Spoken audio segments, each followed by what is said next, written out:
Oh, meow meow. Hello, hello. Checking everything. Okay. Alright. Hello, hello. Well, let's get back into this game, dude. I've been thinking about it. I wasn't able to stream Sunday because I had like a really bad headache. But, oh. I always forget. Catwalk. What were we doing? Oh, yeah. I think we weren't sure. I'm ready for more sad cop, dude. Me too, me too. I feel like it's been forever. I think like we stopped early last time because I wasn't sure what to do, but I talked to Billy and Billy said that we could play board games with Kim. So we might try to play the board game we have, or maybe we'll buy a board game. But also, I can talk to Cindy. I think her name's Cindy. This girl up here.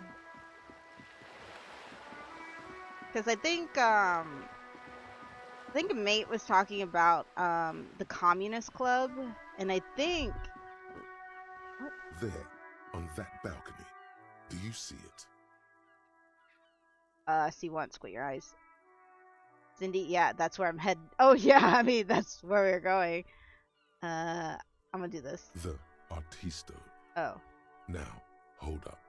You can't go into a bull ring without a prep talk. It's baby's first sales negotiation. Oh, okay, yeah. Savvy's got to give you the do's and don'ts. Yeah, we also have to what is it?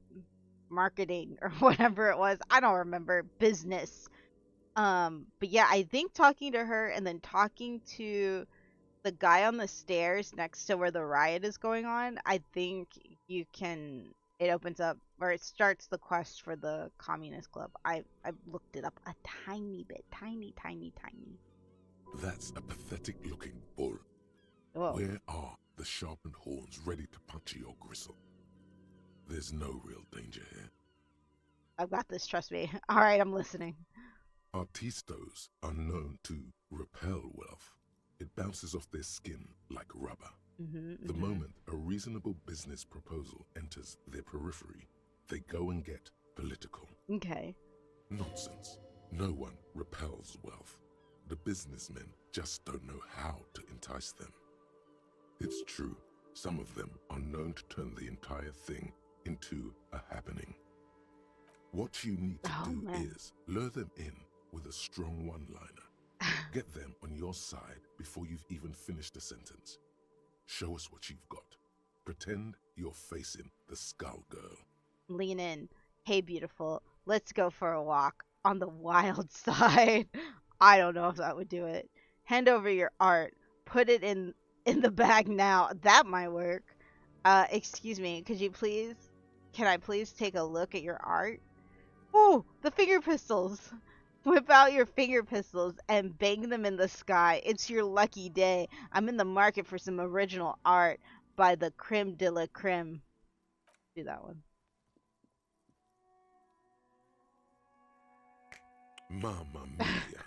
If this isn't the top seller in La Delta, no one expected you to nail this on the first try.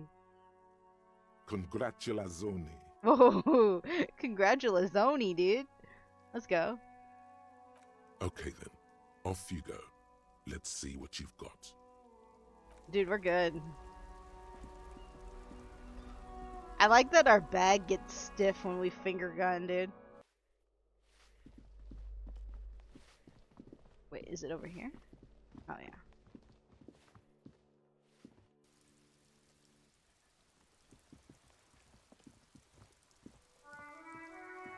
Hello again, officers. Have you come to admire my mural? We can do that one. I'll do this one. What's that? The piggy's looking to get into the art market with a snappy business pitch. Watch out, or you'll be auctioned off and face the chop. Her eyes light up. She draws a line across her throat with a thumb. The lieutenant straightens his back, waiting to see where this is going. Is Kim just entertained by us? Is that it? Relax. It's all part of her image. She stares at you, fearlessly, waiting for a response. I'm not a pig. I am the law. Show me what you're selling or I will shake you down. Pretend you're a pig stuck in a cage. Help. Let me out. I don't want to die. Perfect. This is all very on brand of you. Love the little persona you've created. No, let's do number 2. She might roll her eyes at us. Let's do it. Whoa! Calm it with that shit, cop. I don't have any art you can buy. Jeez. Jeez. The whole point of graffitio being on the street is so everyone can see it. No charge. Expression for all. There has to be a way to convince her. Everyone has a price. Alright, quit playing. Tell me the price. I can make you rich and successful. I don't have a price. If I wanted to whore myself out, I'd go to Porto Rosa. Or better yet, I'd take you with me and pimp you out to some friends of mine. Whoa! They'd be delighted to get their hands on a squealing pink thing like you. Whoa. Cut off your ears. Make some pig soup out of them. Now sod off. You've got nothing to offer that would make me change my mind. Do they eat ears? Perfect. She isn't interested. All the more reason to move on from this little side task. The lieutenant murmurs to himself. Your partner here gets it. Anything else I can not do for you, gentlemen? Wompty Dumpty Dom Center. Let's go. I don't believe it. I've never known those boys to have manners. The bemusement in her voice doesn't fully mask genuine tenderness. They seem to hold you in high esteem. I think they're afraid of you. Maybe it's just a skull solidarity. I made it up. I made up the sending their best part. But I did talk to them. They'll never be skulls, but... Skulls. But their hearts are in the right place. She softens. Skulls are cool. Can I be a skull? Skulls are silly. What are you even trying to achieve? Got it. Wait, let's try to be a skull. Fat chance. But you can still do your part to revitalize the neighborhood. Wait, is that what skulls do? Is that what skulls are? They help the neighborhood? Okay, then how's that? She throws you a conspiratorial glance, then presses her finger to her lips and squints up at the sky, as though straining to hear something in the distance. The Kalamaka Dwaki. Have you noticed the quiet? Every so often, you might hear a gunshot pierce the air somewhere in Jamrock. But in Martinez, no gunshots, no sirens. The people are languishing in boredom and complacency. This place is a sepulchre. What? We'll paint it red. We bring the raucous. You bring the sirens. What? Catch you later. Do we have any suggestion? Ooh, that's a suggestion. I feel like we have pants that are like all the same.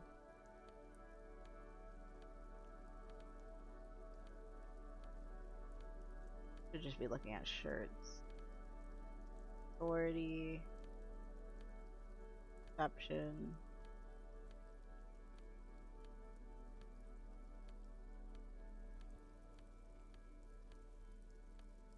Don't think. Wait, that's also suggestion. Yeah, we only have one thing. Suggestion +1. Maybe we'll put a point in suggestion, because why not? Oh, you could put so many. No, let's do 2. Hello again, officers.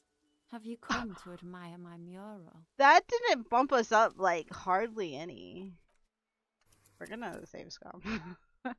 Because that's what we do now. That's who we are. Hello again, officers. Have you... She's locked up tight. What does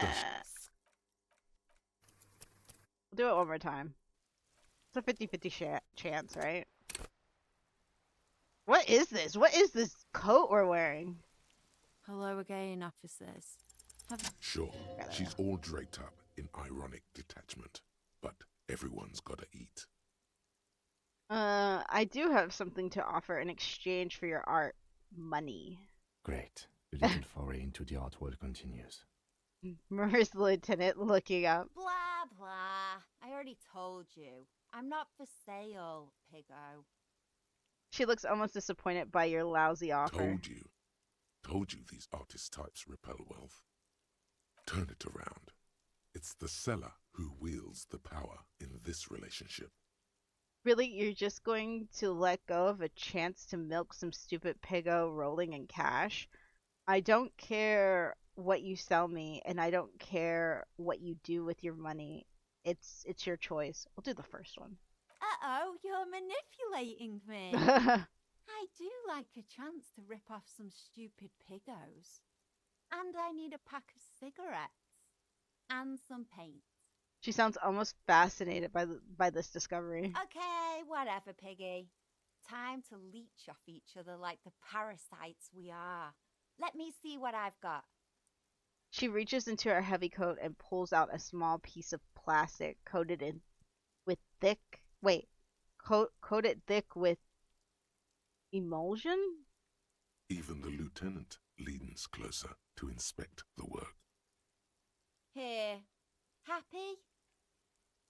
The plastic looks sad and damaged, as if it's been ripped out of some bigger piece. A grisly barnacle of colors covers its surface. Remember, this is a buyer's market. You're the one who's in charge of pricing. Show it to me. Study closer. Would you describe this as one of your signature pieces? How much do you want for it? Let's come back to this later. She juts out her hand, letting you examine the piece. 3 red splotches have been shot at a diagonal across the surface. Tinier spots of various colors fan out from the same point of origin. Well, Piggo, what do you make of it?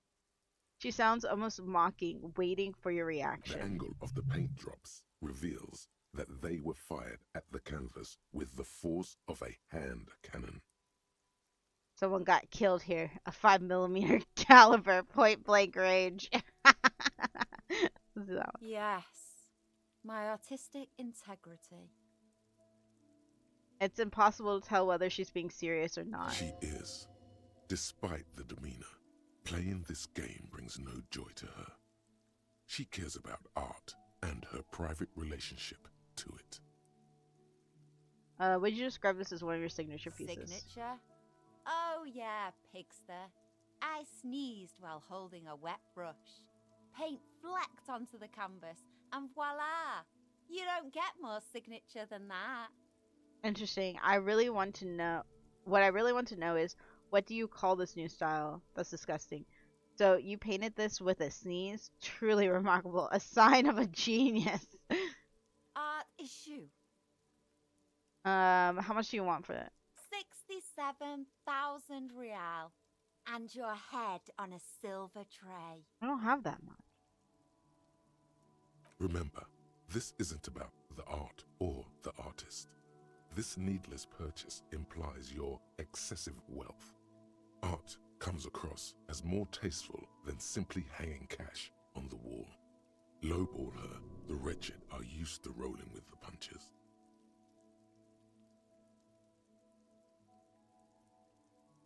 I'll do, how about 10? That it? Oh, whoa. Alright. It all helps. She gives you the painting. Splendid. Your first physical asset. But no time to stop. Money grows old unless it keeps moving.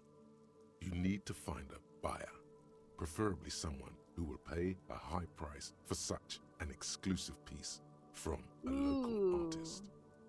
Local artist. I don't think Joyce would. Maybe this guy. I don't think he would. He doesn't like items. I could sell it, yeah. And become a small-time art peddler. Okay. No, think bigger. Guess I'll go through all of Nah, them. she'd probably send the entire Wild Pines legal team after Okay. you Yeah. if All she right. knew you were trading goods around their harbor. She's ready and poised for a hostile takeover. Good call. Oh. He's already handed over 100 real. Let's hustle him for even more I moolah. I didn't think it was going to be him at all. I don't know why. I don't know. Look at us, coming to an agreement. Who'd have thought? A breeze blows strands of hair across her forehead as she leans into the I don't know. Anything else you want? I'm in a good mood, but it won't last long. Catch you later. All right. Let's go sell it. What does it look like? Oh, this is it. Oh, it's 15. We bought it for 10. Oh, no. Where are you going? I clicked the door. Dude, we're no longer sad cop. We're art cop, dude. Oh, let's zoom out. Dude, there's something right here, and I don't think I've ever gotten this. Just an ordinary wall. Nothing to Still see locked.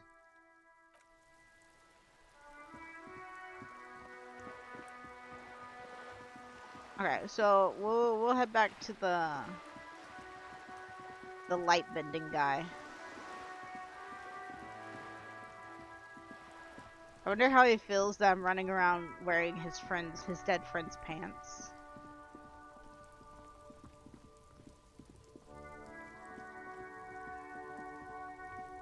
Dude, every time I see these, I think I can pick them up. I can't.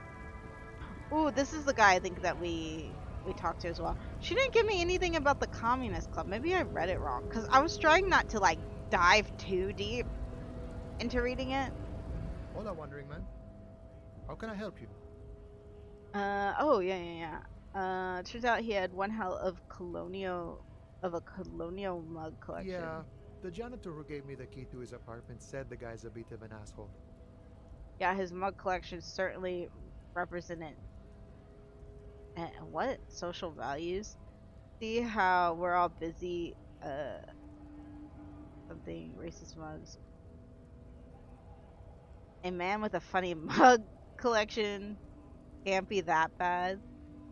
All I'm saying is he had lots of mugs. See how we're all busy concentrating on the racist mug. That's what the ruling class wants. Oh, okay. I didn't understand this. I kind of understand it now. Yes, his mug collection certainly represented antiquated social values. What does antiquated mean? Does anybody know what antiquated means? I don't have my phone on me. I was gonna look it up.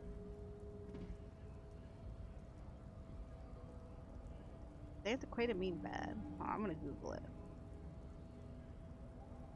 We're learning new words. Antiquated. Old-fashioned, outdated. Okay, so that's a good thing to say, right?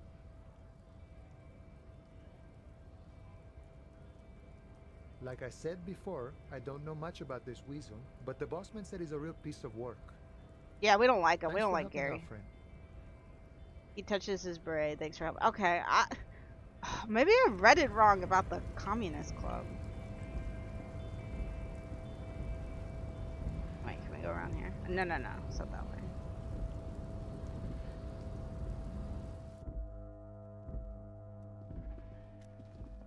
What is this jacket? It looks so weird.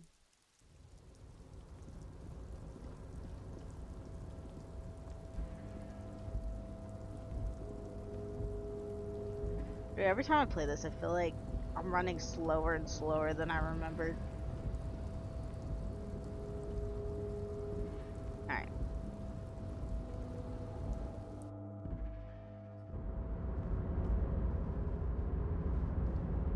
Just the sound. Welcome back, gentlemen.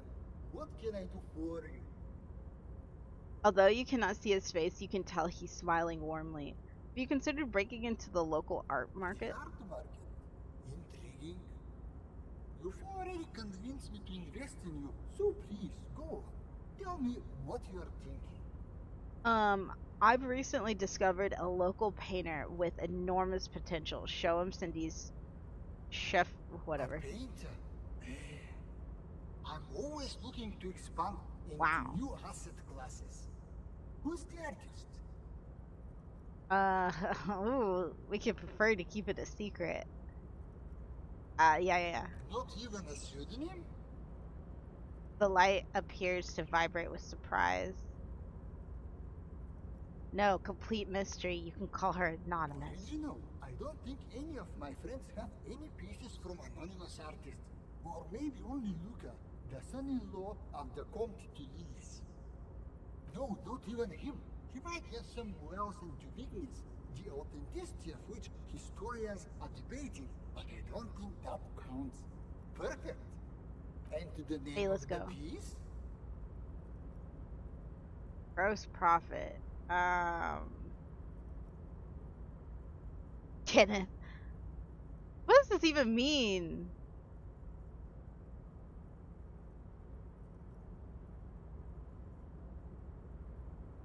God, I don't like. What does this mean? What does this mean?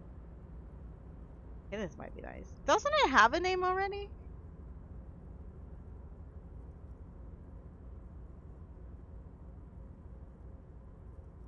I'm between 2 and 4. I feel like this is the most toughest decision in this game.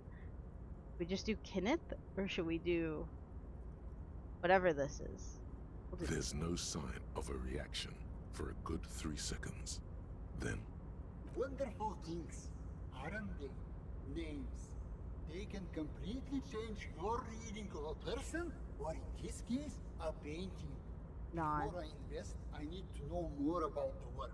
How do I know this asset is going to appreciate with time? this is the only question that matters. Fails to come up with an interesting hook, and he's out. Remember, you're not just selling a painting. You're selling a story. Give the man a reason to throw down that paper. The comfortably wealthy want their views challenged when making a purchase. Don't hold back. Staring at it long enough lets you immerse yourself in. I have no idea what that is. It's an early entry in an emerging style known as artistry. We might do that one. The artist was struggling, really struggling. You're actually the first person to see this painting after the artist. Value is something you should discover for yourself. I'm gonna do use challenged. I'm gonna do that one. Emerging. That's a word with plenty of appeal. What is it that defines this style exactly? Now is the time to champion the power of the sinuses. The art is produced by the way of sneezing. The art that it isn't art that tackles issue, but oh my god, isn't art that tackles issues art plus issues?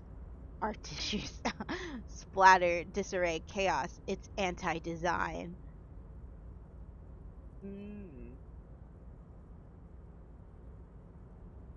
I might do this last one.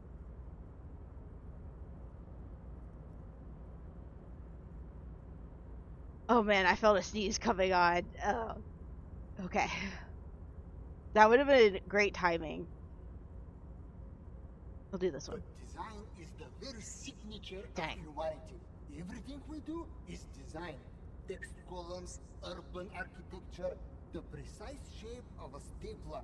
What are we without any of that? Exactly. Don't you want to find out what else we could be? This is a new type of design. You'll work it out if you spend more time with it. I haven't thought about it that way before. You might have just opened up a new door in my mind. Doors, windows, toilet seats. Open whatever it is you need, buddy. Just get on with making a purchase already. Well, I think that settles it. You found the buyer, my friend. Let's A go. pleasure transacting with you. The light around him warms you like a friendly embrace. However, there are a few complications. I don't have the cash on me right now to pay for art of this caliber. What I can instead offer are shares in Mauer Koslai Mercury Group. What the freak is that? Shares. That's even better. You can do a lot with them if you play your cards right. What are shares and what can I do with them? What are these shares worth? What is okay, the group. Okay. We'll ask all of these. They are the very unit of capital. You can buy them, sell them, even sit on them if you think it wise. Trust me when I say this. Becoming a shareholder means you are part of the big leagues. Okay. What are these shares I worth? bought these shares many years ago for a steal. As predicted, Mauer Koslai Mercury's operating profit has increased year on year, and there is no signs of it slowing down. People always need Mercury. Okay. Which means you could net yourself a considerable profit if you need some immediate liquidity. But if you don't mind waiting, I expect the value of these shares to double within the next 5 years. It's a Gotwaldian Ilmaran company that specializes in extracting mercury. It's seen massive growth lately due to the discovery of Ryotvark mercury. Have you heard about it? At the moment, it's trading at more than 1.5 times the price of gold. That's because it's an essential component in the next generation of radio computers. Okay. Rave's using it in their next This is a model. lot. I can't wait for mine to turn up. My predictions say its improved speed and azimuthal range should increase my trade efficiency by whopping 46%. He's Oh, right. I didn't mean to do The that. combination of Ream's solid engineering and the new Rudfog mercury valves is huge. Okay. We have a deal. Accept the offer. Splendid. You hear the sound of expensive fabrics brushing against each other when it stops and a roll of paper emerges from the radiance. It looks almost ethereal. Is it even real? What's that? This is a stock certificate. Well, a photocopy of one. Nevertheless, it's solid proof that you own shares in Malware Koslay Mercury Group. Take this The girl. light around the Let's individual go. in front of you changes somehow as you take the scroll. You can't figure out what's different. You just know that it is. This transaction has changed the physical relationship between you. You are now more alike somehow. We're getting richer. That concludes our part of the transaction. Once you've turned over the asset, my people will get the legal ball rolling. Another deal complete. Welcome to the big leagues. If you haven't already, I'd advise you to consider hiring a personal brand strategist. What don't they do? They practically do everything, from spotting good investments and analyzing design trends to booking a lunchtime table at the prestigious Landrosee. Could you hook me up with one? Unfortunately not. I only Okay. know the ones who work with multi-millionaires and beyond. But take a look around, and I'm sure you'll find one. Personal brand strategists are attracted to money like sharks to blood. You'll find having net worth opens many new doors for you. Here's an avant-garde proposal. What about idiot Doom Spiral? He used to hustle and hang out with the sales hawks and trend pushers of the marketing world. Let's ask him if he knows any personal brand strategists. Oh, I thought we were gonna ask him to be our brand strategist. Oh, and we should see what this net worth can do. Might score a discount, or better yet, get you some free goods. That's the kind of thing that really makes you feel like a hotshot. Ask the local merchants about it if you get the chance. Yeah. So, what's next on the agenda? Yeah. The We gotta pleasure go. was mine. Unfortunately, I must be away soon. The next time we meet, I'll be expecting an update on my investment. Farewell, friend, and may your peace of mind guide you to happiness. Dude, we have like a net worth. I'm covering it, but we have a huge net worth now. So during that conversation, because it went right over my head, I was looking up the Communist Club, and I think you have to take this. People think communism is some crazy idea. Yeah, I think we have to take this to be able to unlock the club. And that's why talking to them didn't work out. I don't know if I'm gonna take it or not because I kind of want to do like other ones. Oops. Oh. There we go. Wait, am I running? Okay, there. I don't know how we play board games. I'm trying to talk to Kim. It's not working. Oh god. Yes?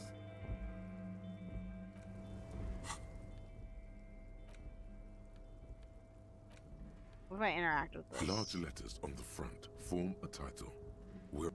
Maybe we can't play this one. Maybe we have to play a different one. Okay, we'll go back into the bookshop. Maybe buy some stuff. We're pretty loaded.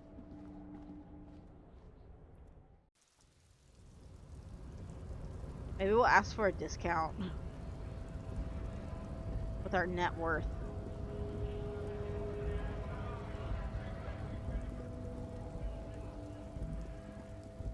I don't like this jacket that we're wearing. It looks not great. Put this one back on. Heck yeah. Our RCM jacket.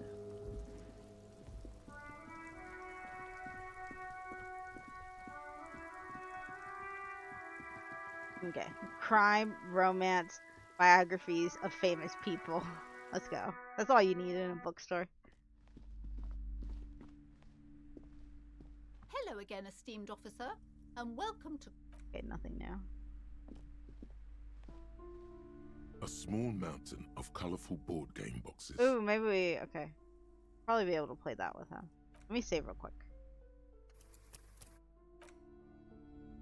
A small mountain of... Wonderful choice, sir. A wholesome family game. Let's go.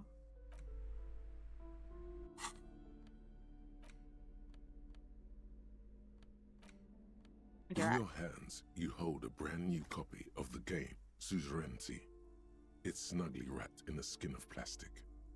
The cover features a charming illustration depicting a mass of grinning laborers loading goods onto a ship, while a richly dressed administrator oversees their work.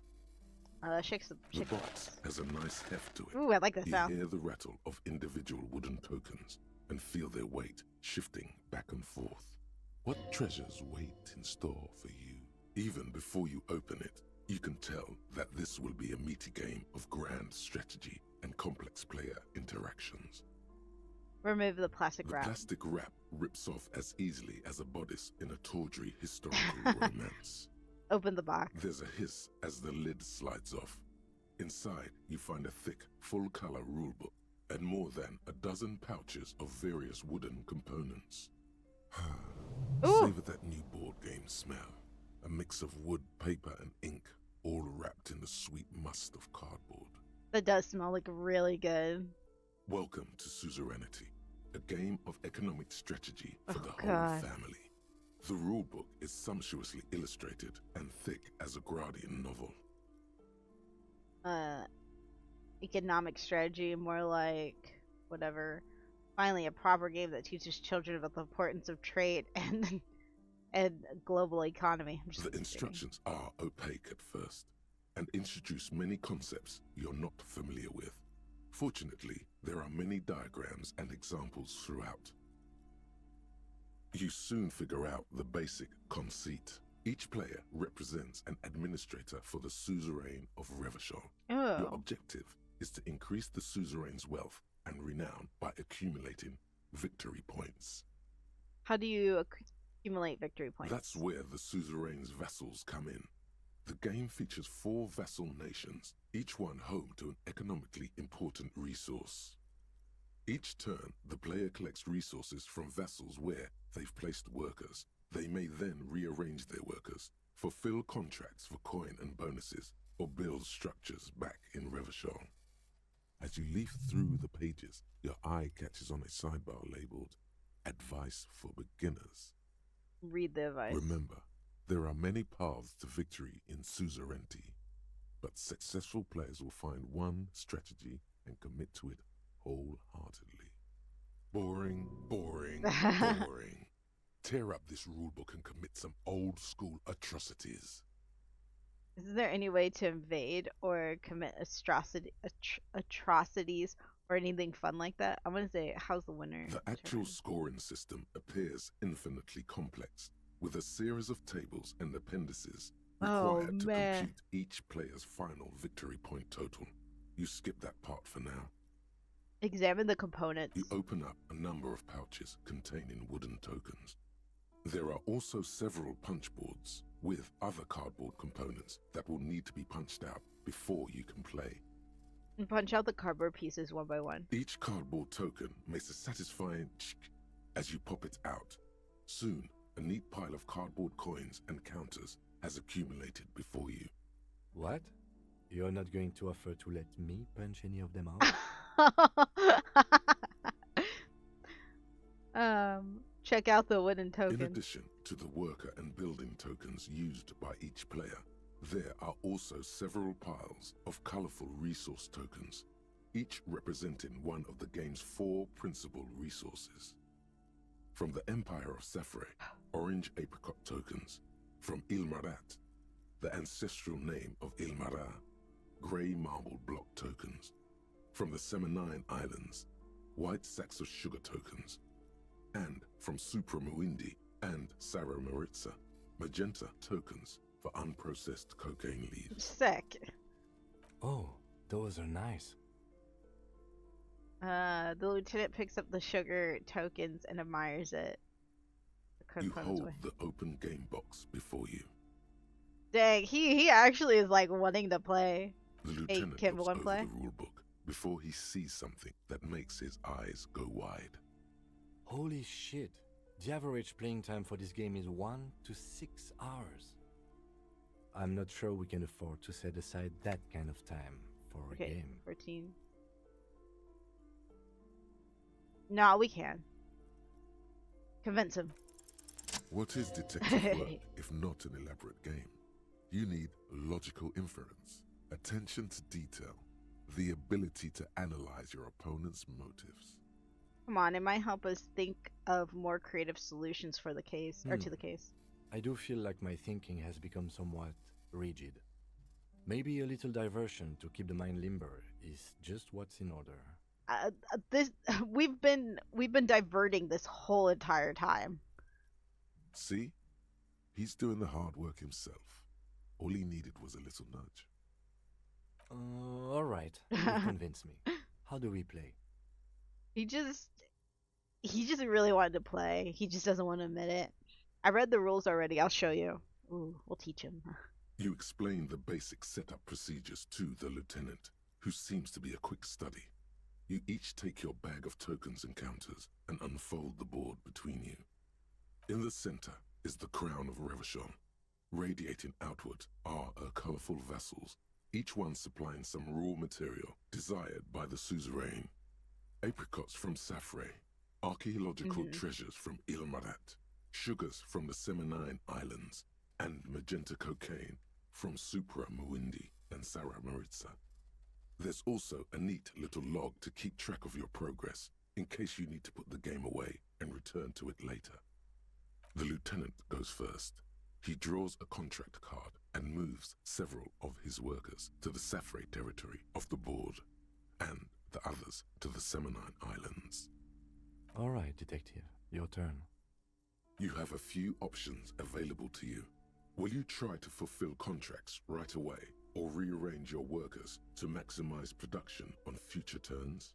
Oh man, are we actually gonna play this? Remember what the rulebook said. You'll want to choose a strategy early on and stay committed to it. Just do whatever Kim did. We're going to let our workers rest for a while. Rearrange your workers to maximize production in the future. We'll do that one. What? It's the very beginning of the game.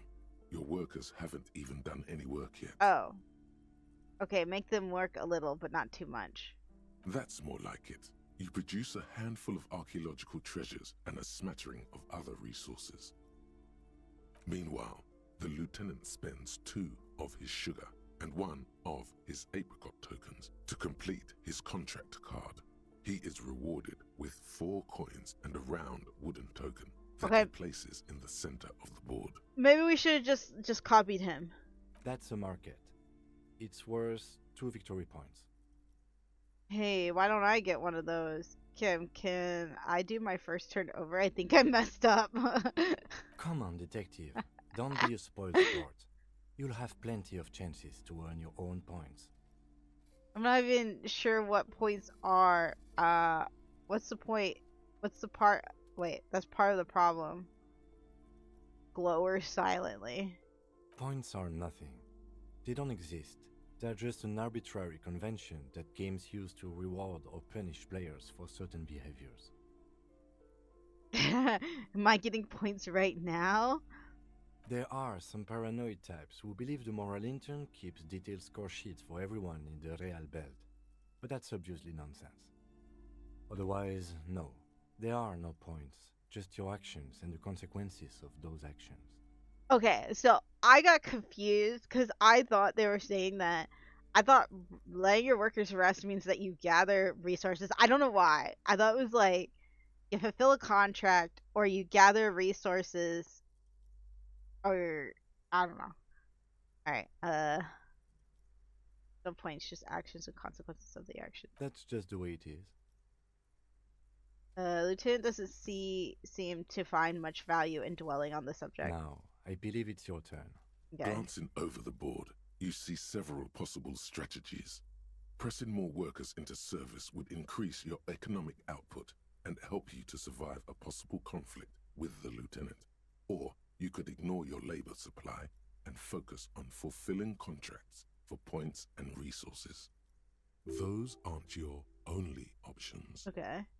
You could also show your workers how much you appreciate them by investing some of that wealth in them. After all, they're the ones producing wealth for the suzerain. Well, sure, you can do that. It's just not a terribly effective strategy, but then it's up to you.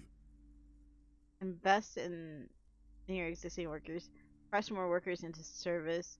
Focus on fulfilling. Kim, what should I do? I'm bored with this. Okay. Press more workers into Using service. your powers of persuasion, you convince more workers to join your cause. After several turns, your worker tokens greatly outnumber the lieutenants. A vast army of expendable labor is at your command.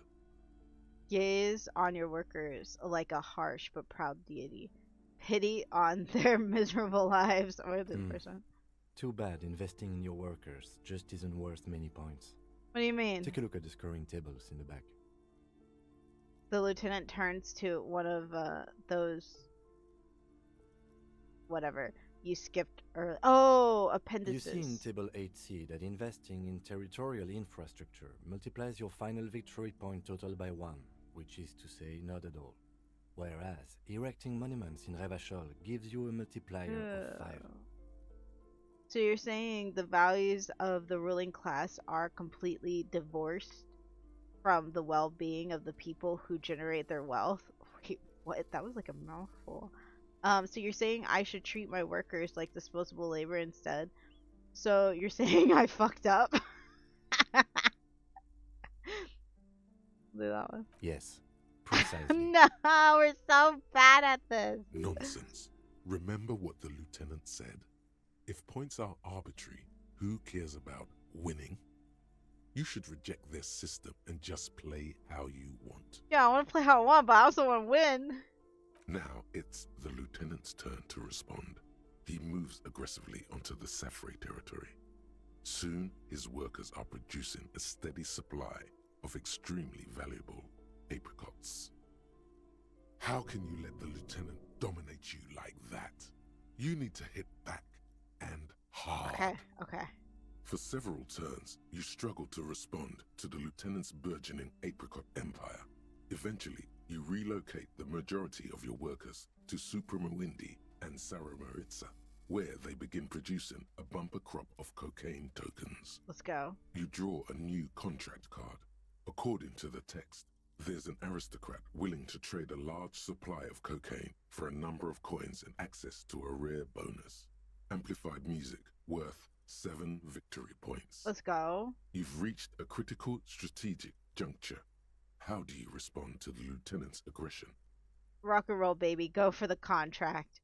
Give back to the workers. Attack the lieutenant and steal all his resources. I'm bored with this. Let's go do something else. Nah, come on. It takes several turns, but you slowly begin accumulating the cocaine necessary Let's to go. complete the contract. When you do, it practically rains cardboard coins on your side. Ka-ching, Kim. Stack the coins in neat little piles to annoy the lieutenant.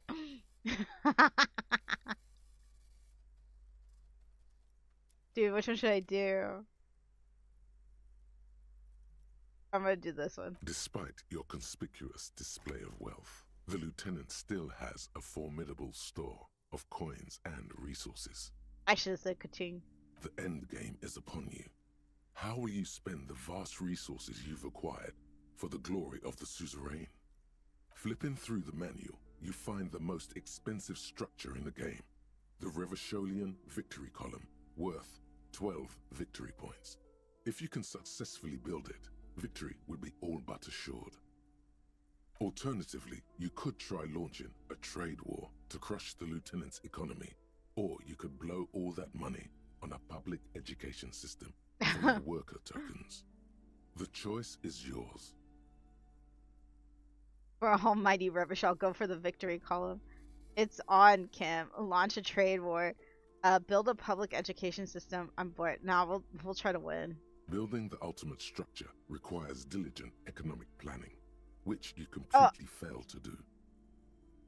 Rather than build a glorious monument to Revachel's economic superiority, you have to settle for a handful of post offices and school for the blind. Dang. A risky gambit, detective. Sorry it didn't pay off. This dumb game is rigged. Rigged, I said. Guess I should have gone with the more consistent strategy. Don't be a sore loser, detective. Your moves were your own. Now, let's tally up the scores, shall we? Computing the final scores is almost a game unto itself. You each spend an inordinate amount of time making stacks of coins, consulting tables, and struggling with basic addition and multiplication. Dude, math's hard. After double, then triple checking your maths, you have your final score. 15 victory points. The suzerain will not be impressed. Dang. I've got 26 points. What?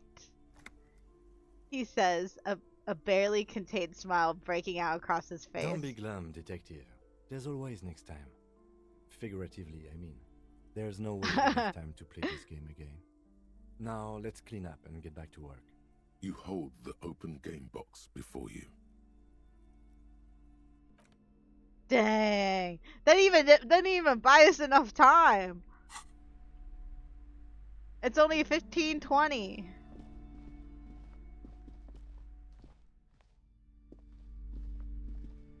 Yes? I guess I always press exit to leave out of the conversation. Maybe we could buy a book and read it. I think time might stop. The display rack is brimming with worn paperbacks featuring an extremely muscular, sword-wielding barbarian on the cover. Nearly all the titles contain the word Hyundai somewhere. This is the one we found. Hold on. Let me save game. The display rack is It is a bestseller for a reason. Okay. Because we're just trying to buy time until. Wait. Anything we can do? Become a man of plenty. Get yourself a personal brand strategist. Okay, I guess we can go talk to. Doom Spiral. Meet her at the old fish market. Okay. Let me look at this book and then we'll go talk to Doom Spiral. What is this? Oh, that's the my network. pearlescent paper adamantly resists being held open. It demands struggle at both ends. The print inside is just as taxing, due to its fine and curlicued font. The most attractive part is the image emblazoned across the top. Okay. Feisty little thing. But don't worry, it's under control. Okay, look at the top of the document. Inside an oval frame is a grey sketch of a curly-haired girl enthusiastically riding an industrial drill. It's churning up hard chunks of rocky ground and scattering them into the air. In the hole created beneath is a silvery river of liquid metal. Okay, I assume that's like their logo. Her form is terrible. She needs to straighten her back and increase the downward pressure on that machine. Has no one taught her about ergonomics? Attempt to read the words. Each letter is shaped like a laugh line, being pulled in a million different directions. They're all grinning at you, pleased with practically being indecipherable. You can do this. Maybe squinting will help. Squint in hopes of seeing something within the lines. Your vision blurs into a haze of dark scribbles. It's like looking at a wrought iron fence through a greasy lens. Not a single recognizable symbol appears to you. That really didn't help, did it? How about opening your eyes as wide as possible? Maybe we should have focused more. Open them wide. The scroll across the paper opens wide, its many grins back at you. A mess of mouths ready to swallow you up. Intertwined and interflowing, impenetrably. Your eyes begin to water. Okay. Enough of that. It's starting to sting. Better try another approach. Okay, at least we get to try to focus harder. Hello, mate. How are you? How are you doing today? A bold black mesh curves around the oval image at the top of the document. It almost looks as if it were penned with intention. Perhaps it was. You're starting to think it might actually say something. If it does, it remains hidden from you. All you see is a baffling enigma, a coiled nest of viper letters, if they even are letters. Okay. There must be some form of logic hidden away in there. So I can't even read it. I'm fine, kind of EP though, dude. I'm EP too. I feel that, you guys. I'm pretty EP. The certificate threatens to coil back into itself. Okay, let's just put it away. Yeah, I kind of messed up my sleep schedule, so I'm kind of EP at this time. So I need to fix it. So I'm gonna try to stay up, wait, but not too late. Oh no, we need to teleport. I think he's here. But I'm doing good besides being a little bit EP.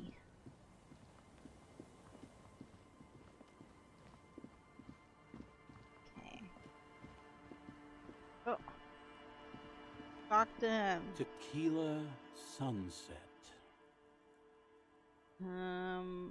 Do you know any personal brand strategist? I need to start building my image. Show him the certificate. Things have really turned around for you, haven't they? You've got big money problems now. He looks back at you, eyes gleaming. Don't be shy, Tequila. Of course I'll do it. I'm your man. He plunges a thumb into his chest. What do you mean, you're my man? Sorry, I'm already taking not at Kim! You gotta misunderstand. Oh wait, it doesn't matter, we're gonna go this one. The lieutenant is about to say something, but gets cut off. Listen, I'm not about to come between you two. I know my place, eh? I'll just be your personal brand strategist, man. Your high concept idea generator. Yeah? Dude, let's go. Let's go. We're already taken by Kim. Let's go. Great can-do attitude, a billion real mindset, clinically insane energy. Hire him on the spot. I feel like it's not a good idea to hire him. The voice in my head tells me to hire you, but I'm not so sure. That's it. You're hired. No, Tequila, no. I'm a professional, you see. I insist that you give me a formal interview. It wouldn't be fair on the other candidates if you didn't. True. What do you need to know? He leans forward and takes another sip from his bottle, brows knitted together in mock seriousness. What you truly want to know is, can you really trust your entire fortune to a drunk who lost his house keys while out for a jog? I think we can. Relevant experience? I have reservations about your personal responsibility. How does your drinking impact your work performance? Alright, we'll do this one. Tequila. Whatever's going on in my reality situation doesn't have any bearings on yours. This is all about you and your future. Ask me about that. How does your drinking impact? Yeah, we'll do this Drinking is the fuel to my fire. Moistens me up to ensure the high concepts have a smooth landing. He tries taking another sip from the bottle, but misses and pours some out of its contents. Some of its contents inside his collar. Sick. He's to be trusted. He's to be trusted. He could definitely work more on his hand-eye coordination. Slay the Spire 2 is a lot of fun so far. Hey, yeah, you're liking it? So, is it multiplayer, or do you just get you get to control two people? I wasn't sure about that. I didn't look too heavily into it. I just saw the trailer.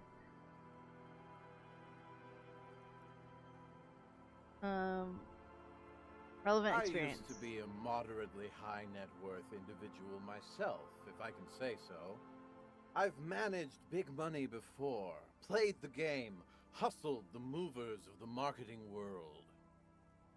I think it is co-op. I'm playing solo, so IDK for sure. Okay, got ya. I assumed it was co-op. I thought that's what it meant, which is really cool.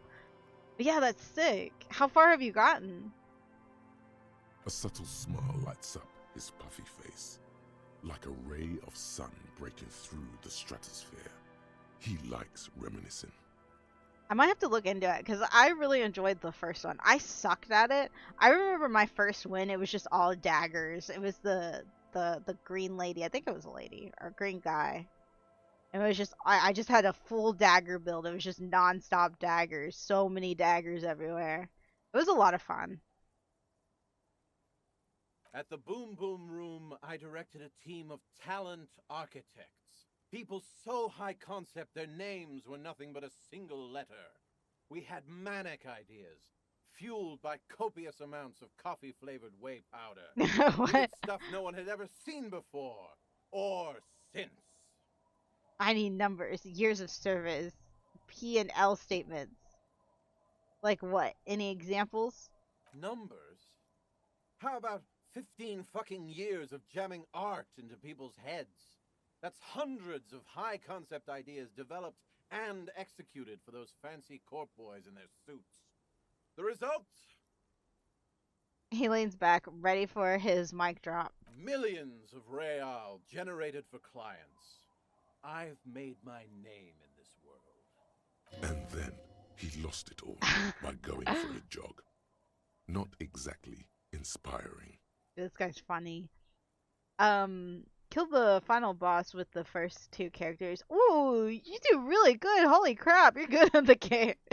Dude, I mentioned this before, but yeah, that probably would be Mango. I was so into this game, and I couldn't get like my first like boss kill with my first character. Mango gets on it, gets in his second try. Crazy. But yeah, I feel like, well, I was gonna say I feel like that game's like a good amount of luck, but I think it's also like knowing what to do with what you get, which I feel like I'm really bad at, like building stuff like that, or figuring out how to make things work besides just a bunch of daggers. But yeah, I'm curious now. I think that would be fun to play with someone. Might look into it. I say I might, but I'm for sure gonna look into it. I think at a certain point, it is all just skill. Yeah, yeah. Like whenever I was playing, I was like, "Oh, I'm so unlucky. I'm so unlucky. I just don't know how to deal with the cards that I'm given, dude. I'm not good at strategizing." But yeah, RNG plays a large, yeah, plays a large role. Yeah, but like I said, I feel like it's also about knowing how to work with it, work with what you get. All right, give me your best pitch. Okay. Let me get a sip first. He manages to down half a bottle, then sits up straight. A, a hazy but oddly determined stare in his eyes. His his finger shoots up. You see, Whoa. net worth means nothing to the people of Martinez. Nada. Null. For them to see your wealth, to really respect that, you need to convert it into something real, something tangible. The bigger the better. He peers into his bottle for inspiration. What are you talking about? I'm the hottest shit in town. I'm as real as it gets. There's nothing more real than the end of everything. Okay, cool. Love that. Yeah, okay. Real like paying your bills or eating malt fiber in the morning. Is that how you spell fiber? Fiber? I don't know. To never even grasp the idea of economic nuances. I don't know the word. I feel sorry for them. Yes, show me the real art, then show them the real art, then they'll be able to appreciate the majesty of my finances.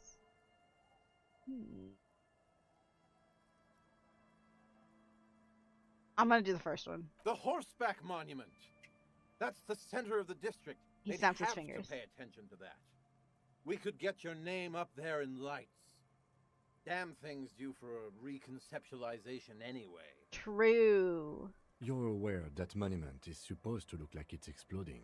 Oh. It doesn't need renovating. Wait, really? I thought it was messed up. I thought it was like broken and needed repair. It's supposed to look like that? I didn't say renovating. I said reconceptualization. It's medium concept shit is what it is. He says, spitting out each word. But what would it cost? How much is it going to cost me? Nothing up front. That's because I always put the client first. My cut will come out of the back end. After we've made you a sensation. Let's go. We really haven't got time for this. In case you've forgotten, we are supposed to be All investigating right. a murder. He's constantly going about this murder, constantly going about this investigation. We have more stuff to do. The lieutenant says, getting impatient. And forget about contractors and the like. This job I'm handling personally. Concept and execution. Any unexpected expenses we'll take care of later. Can't let price compromise the work. Easy. Okay, yeah, okay, let's do it. You're hired. Accept his That's offer. it. I'm back. He takes a celebratory swig. A big a big one, too big. The brown liquid cascades down his face and floods his nostrils. Once he's finished choking, he spits on the ground. Sorry about that, my friend. This isn't about me. This is about you. Of course. A chance for you to give back to the community, to get your brand out there, to teach them your name. He spreads his hands across the I sky. can already see it. Tequila sunset, spelled out in cathode rays, luminous against the evening sky. There won't be a single kid in this town who doesn't know who you are. This is a good moment to bring up his drinking. He'll get nothing done if he continues like that. I'm so tired because I was making a bunch of potato salad for my mom. It's gonna be her birthday. Oh, that's so sweet. So she will bring it to her job. 2 kinds of potato salad and the meat for the schnitzel. Am I saying that right? Is marinating. Phil Strongman. Oh, that's so sweet, mate. Dude, I love me some potato salad. I love me a good potato salad. How do you make your potato salad? Is it like different? Because I know that like every place has like kind of a different potato salad. Because I know like, well, some people make it sweet. I feel like that's I don't think I'd like that. I like my potato salad with mustard. I like a lot of mustard in my potato salad. That's so sweet. Dude, I'd be so excited if someone brought potato salad to work, dude. Okay, one more thing. You're going to have to cut back on the booze. Whoa there! The man looks taken back, hands high in the air, tiny droplets of beer flicker in his beard like mini something pearls. No need to worry about that. I've got it all under control. Besides, it helps with my creativity. Gets the business juices flowing. Business juices flowing. His inebriated mouth twisting into odd shapes. He finishes it off with a wink. If you can do it, wait. If I can do it, so can you. Well, I guess if it helps you, no, we're gonna help this guy. I don't think I can do it. Sorry. He stares at the bottle in his hand and lets out a deep sigh. Dude, this voice actor is committed to these sounds, dude. Some complex calculations are taking place in that intoxicated mind of his. No, you're right. I've got to do this. I need this. All right. You know what, Tequila, you old rat? I'll consider your request. Or a rat. He pushes a bald fist into a thigh. Oh, like he punches his thigh. Okay. Good. When can you start work? Give me half an hour, my friend. In fact, I demand you to sit down here and not move until I'm back. He raises Open a beer. Chat with your old pals. He raises a grubby finger again. The lieutenant massages his temples and looks down at the ground. There is little time for this. Relax. I see you both running around like maniacs, just back and forth, back and forth. Gotta live a little. Enjoy the sun. Yeah, I think we did live a little. We played a whole board game. He turns his swollen nose to face the sun, cheeks ruddy from the biting wind. I feel like the light just changed instantly. Did it not? I don't think I have time to just sit and wait. Sure, sounds like a much needed break from all the work. Should we do it? I mean, we're trying to buy time, but how much time is going to buy? I think maybe an hour. Exactly. Just give me a minute or two. No, the squat. Did he pet us? Before you know it, the man has put down the bottle, stood up, and left. Minutes pass. The clouds change shape up in the sky. You chat a bit with old Rosemary. Then, try to strike up a conversation with Don't Call Abigail about something other than Abigail. To no avail. It's all about Abigail. I make one check version with a bunch of root vegetables, bit of pickle. Ooh, pickles! A lot of mayo and eggs, and one German version with a lot of onions, pickles, only a bit of mayo and eggs. And eggs too. Feels good, man. Those actually sound so freaking good. Like, I don't think I ever thought of putting pickles in potato salad, but I love pickles. Pickles are so good and everything. That sounds so good. I think how my family used to do it, it's just potatoes. I don't even know if we put eggs in it. We had to have. I don't know. I don't think I've ever really made potato salad. And then like green olives. And then of course mayo and then mustard and then, seasonings and stuff like that. You've inspired me. Oh, onions too. We do put onions in it. But oh man, now I wanna try a potato salad with pickles in it. It sounds so good. It sounds amazing. The lieutenant sits silent the entire time, preferring to focus on his notebook. Antisocial, dude. Clearly, we have better things to do than sit down and chat with a bunch of drunks. After what feels like ages, you hear the fence creaking as if under a large weight. Look at him. Oh, what is Just this? Look at him. Did he spend a lot of money?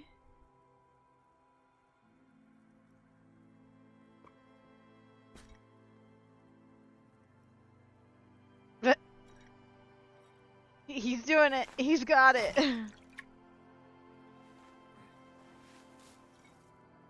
Maybe this is a bad idea. It's idiot Doomspyro. He's back, like a beast made of jaundice and fetid polypropylene. He returns locked in stiff combat with a most fearsome foe. Dang. Celery, parsley, carrots were the root veggies. Oh, okay. Gotcha. I don't think I've ever had potato salad with like maybe parsley, but celery and carrots, yeah. I assume you like blanch them or like cook them a little bit, right? That's interesting. What are you doing? All finished? Here he is, the man of the hour. We've pissed off the lieutenant. Look at Cam. I know. Ran into some problems there. Material shortages and the like. But don't worry. Genius thrives under constraints. That's why you pay for the best. He points at himself, proud and happy. He seems even more drunk than before. He can't even walk straight. How did he write Meowdy. cathode rays? Oh wow, Billy. You seem a bit drunk. Okay, alright. First thing you do is patting Mango. Or I guess third thing you do. How's it going, Billy? I did the thing that you said. We played a board game with Kim and we lost. Really badly, I think. You seem a bit drunk. Are you sure you're happy with your work? Of course I am. When you're ready, and I don't think you ever will be. Pauses to pick up his bottle. Just head on over to the Horseback Monument. You'll see. World's gonna know about you, me, and the shiny numbers in our bank account. No, what the heck? The lieutenant closes his notebook and nods at you, ready to go. But if there's anything else your old friend can do for you, let me know. He takes a mouthful of beer, swishing it around in his mouth like some kind of Moliere? I think I said that right. I don't know. Dang. Okay, check back at the horseback, or check out the horseback monument. Dude, we're still, it's only 1648. We still have so much time we need to pass. Oh, we're thinking. We're thinking. Whoa, howdy. Did you see that? He tipped his hat a little bit. Okay, what is this? Oh, this guy. Oh, this shows So I thought this was just a picture on there for some reason. Oh, that's neat. That's so neat. I didn't realize. Okay, that's cool. That's cool. I did not realize it did that. We might have to walk back. I actually was pretty lazy and cooked it all together. A little trick I found out is if you put in a bunch, put it in a bit of wild, it can super overcook and it will still hold its shape pretty well. Oh, okay, neat. Yeah, I mean, like, you can do stuff fast and it still turns out good. I'm a big fan of that. It's a bit sweet though, because I used a lot of the veg. You can cook the taters separately. Gotcha. Yeah. I've started cooking like for myself more recently instead of just like eating like basically just like junk, like just crackers or chips or something. That used to just be my diet. I used to be like, okay, just eat some chips or something like that. I used to be very bad at that, but now I've been like cooking more and trying new recipes. I'm pretty sure I mentioned this before, but my like big issue is that I can be up there for like 3 hours in the kitchen chopping something. So it's like I'm trying to figure out more ways to make stuff go by faster or easier. So like that whole just like cooking them all in one pot, that's kind of like really smart. I've never thought about that. Just cooking all the vegetables in one pot. Where are we going? Oh yeah, monument. I hate walking over here. Because you have to walk around this, whatever, this thing right here.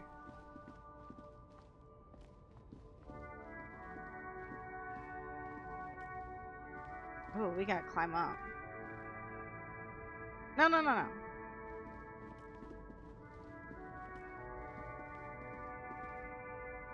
Wait, how do we see it?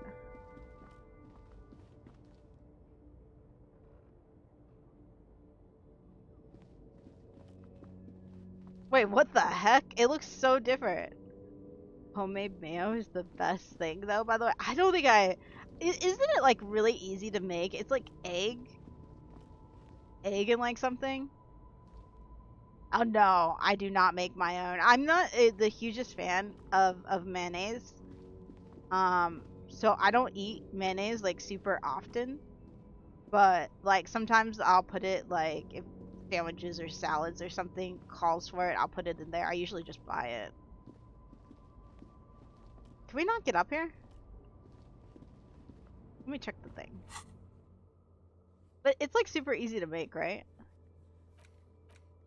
Check out the horseback monument. We're here!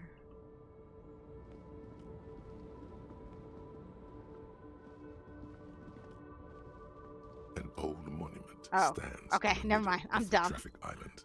It is surrounded by scaffolding that has been haphazardly erected around it. Examine the A scaffolding. matrix of metal tubes and wooden planks jut out at odd angles. A miserable tarpaulin covers up the horse and rider, flapping in the cold coastal air. There are no lights that spell out your name. No workers with calloused hands leering from above. Just construction materials displayed as if to mourn your misplaced dreams. Dang. That son of a bitch scammed you, probably to make fun of you. I used to hate mayo too when I didn't make my own. Now I don't even mind the store-bought one. Yeah. It is easy to make. Do you like mustard? Yeah, I like mustard in like I used to not like mustard and then I started liking mustard like a few years ago. But I've always liked it in potato salad. Like I could only eat like the potato salad mustard, not like the regular potato salad. But now I'm good with like both potato salads. But the mustard potato salad is like the best. But yeah, I like mustard. I like ketchup like way more though. And then ranch. Is that like an American thing? Or I'm not sure about that. Ranch. Do you guys have ranch? Like I always assumed that it was like an everywhere thing.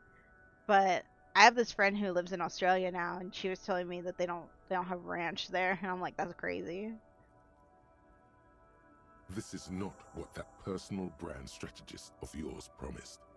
No one even knows that you're paying for this reconceptualization. Go and have a word with him. Find out what's going on. Dang, this is a back and forth, dude. The old king looks defiantly to the west, wrapped in... Okay. Can we teleport over there? Yeah, we can. I think we have to be in like here to be able to teleport, like the heart of like the city to be able to teleport.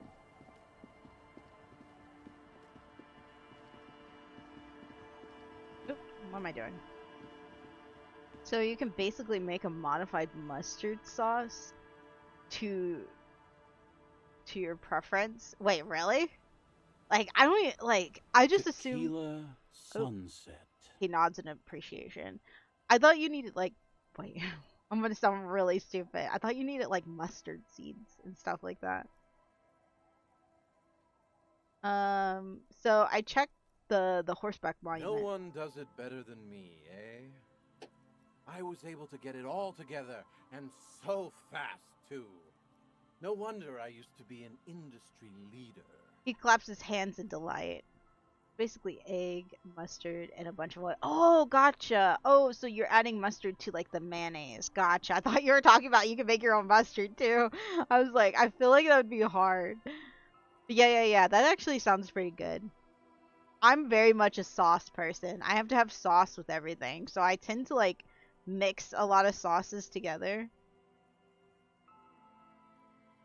So yeah, any extra sauce or like sauce ideas, I'd be so down to try. I'm curious now to making my own mayonnaise. I wonder if I'll like it more if I made it myself. Cause I mean, I feel like I always have eggs and I always have like olive oil. If I wasn't lazy, I would fry garlic and then use the oil and garlic when blending up the sauce. Ooh, that sounds so good. That sounds so good. Dude, there is something that is so incredibly like, I don't know, amazing about like roasted garlic. We used to roast garlic like almost on a weekly basis, just in the oven. I think we stopped doing it just because it was just kind of time consuming. Because I think you have to leave it in there for a long amount of time, like on like low. Oh my god, like roasted garlic just enhances like everything. Like it's like way more than just like regular garlic. It's like a next level garlic. I can feel it in my guts. A bright future awaits you. The one and only Tequila Sunset. You're already building great brand equity. No doubt the profits will come rolling in shortly. Dude, this has me so hungry. I was hungry before stream because I didn't eat. Because like I said, my sleep schedule's kind of messed up. Now I was like, dude, you're making me hungry. I want some potato salad. That's it. Just a bunch of scaffolding. Yeah. Of course not. Your trademark will be all over it as soon as the workers can get to it. The strike's holding them up. Wow. Not much I can do about that. I thought he said he was gonna do it personally. He shrugs and takes a swig of a bottle. But he bought this. Mix 2 mustards you like, and some seasoning. And you like salt, pepper, of course, and a bunch of the pickle brine. Oh my god. That's like, okay. Pickle brine is so good that I used to make my own pickles all the time. I prefer like the vinegary pickles. I hate sweet pickles. I hate sweet pickles so much, but I used to use the brine all the time for sauces. Like anytime we would have like a cookout or something, I would always make like a hamburger sauce all the time, and it always had pickle brine in it. Pickle brine, or just adding a bit of vinegar to like sauces, I feel like it just bone apple tea, dude. Bone apple tea. I guarantee the papers will pick it up once it's all finished. With photos and everything. You'll be the talk of the town. Investing into the community, creating value, giving back. Dang, this Hey, sucks. your new personal brand strategist still hasn't laid off the drink, even though he promised. Lemon can do, but the brine is S tier. Yeah, yeah. I'm like, I have a like, I like lemon in like sweet stuff, like pastries and stuff like that. Like, I think lemon's pretty good. Lemon with savory is like kind of iffy for me because I feel like the lemon could be a little too overpowering. So like, I'm so iffy about lemon, but it can be good. Like lemon and limes can be good in situations like savory situations. It's just like I was saying, like sometimes in some situations, I feel like people go a little too hard on the lemon, and it's like that's all I taste.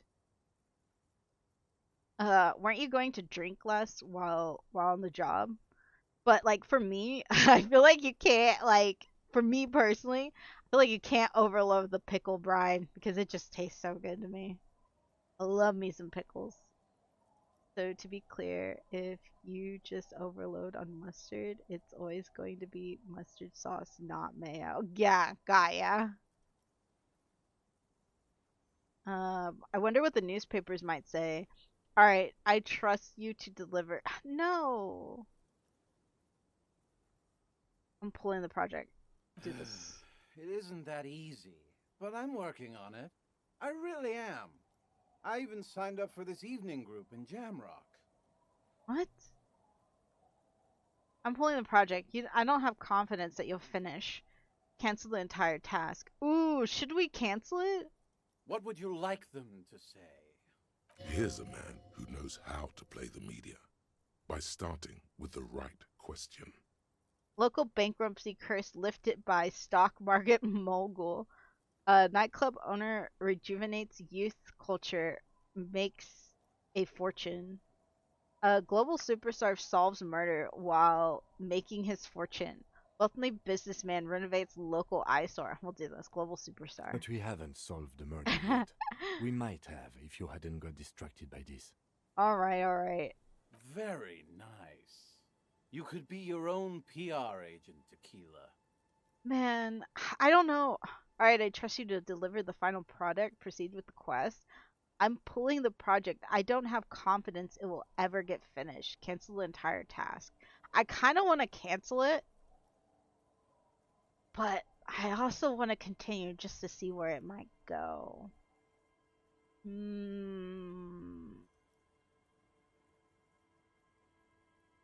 I should have saved. Well, we'll proceed. Don't spend a single brain cell worrying about it. Just leave it all to me. The final outcome will be spectacular. Just takes a little time. Anything else? Alright, we'll leave. I'll save here. I should have saved before. Okay, what else can we do to buy time? Ugh, I forget I can't walk through this. This right here looks like you could walk through. Dude, we're gonna lose all our net worth. Okay, check back on the monument. Okay. What can we do? We can't do that until after we talk to Ruby. I don't think we can do this until after we talk to Ruby. I think literally all of this stuff is after we talk to Ruby, but we need to get our gun before we talk to Ruby.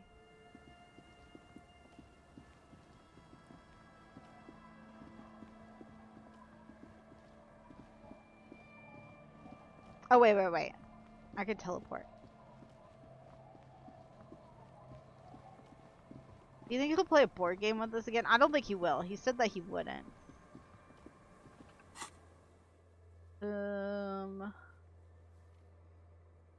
Maybe we can go to the church. I think this might be like completely done. Yeah, they're still doing the same stuff. She's whistling a melody. Her trusty contact. Why does that trill sound familiar? Oh, wait, what? Like, friends Hey view. there. I've been recording some new audio from all these beams and rafters. The sounds travelling through the wood are pretty cool. Creaks and stuff. Like you're underwater, you know? But like, underwater inside a tree. Underwater? But that's not really what I wanted to talk about. Oh. I wanted to thank you instead. For what for? Makes sense. I likely deserve some praise and admiration. I was skipping past your dialogue because I thought it was we heard it already, but I guess not before. For getting me and my friends in here. And we even found some new associates, such as they are. Yeah, how's everyone doing? Good, I think. Noid is getting a read on the place. I think he finds the carpentry very impressive. Andre's been setting up the compressor and dancing. Egghead's been keeping the party up. He's got the stage under control. Also, I don't care if I yapped about this. My job right now is a part-time teacher of English. I teach a bunch of kids mostly, and sometimes we watch some TV shows together. That sounds so nice. Dude, teach me English. Dude, that's really nice. What kind of shows do you guys watch? It's a lot of fun. That's really sweet. That's a really nice job. Oh, I just stuck my mic in my mouth on accident. We watched Gravity Falls. That's so good. That's such a good show. Dude, good choice. Yeah, I bet they love it. I bet they love just watching a bunch of shows to learn English. Sauna, the programmer. What the heck? She's doing whatever she does. Behind that radio computer of hers. She doesn't talk to us much. And the crab man hasn't shown himself, thank God. Oh no, the crab man! I'd like to know more about your associates. Have you seen a red-haired woman? Empathy. The tape recorder lies on the wooden floorboards like a discarded toy. Pick it up. That's kind of mean. Why do we need empathy for that? But I've seen it so many times that now I'm watching Hilda. Oh, Hilda! I think I've heard of that. Hold on. I gotta Google it. I feel like I see a picture in my head.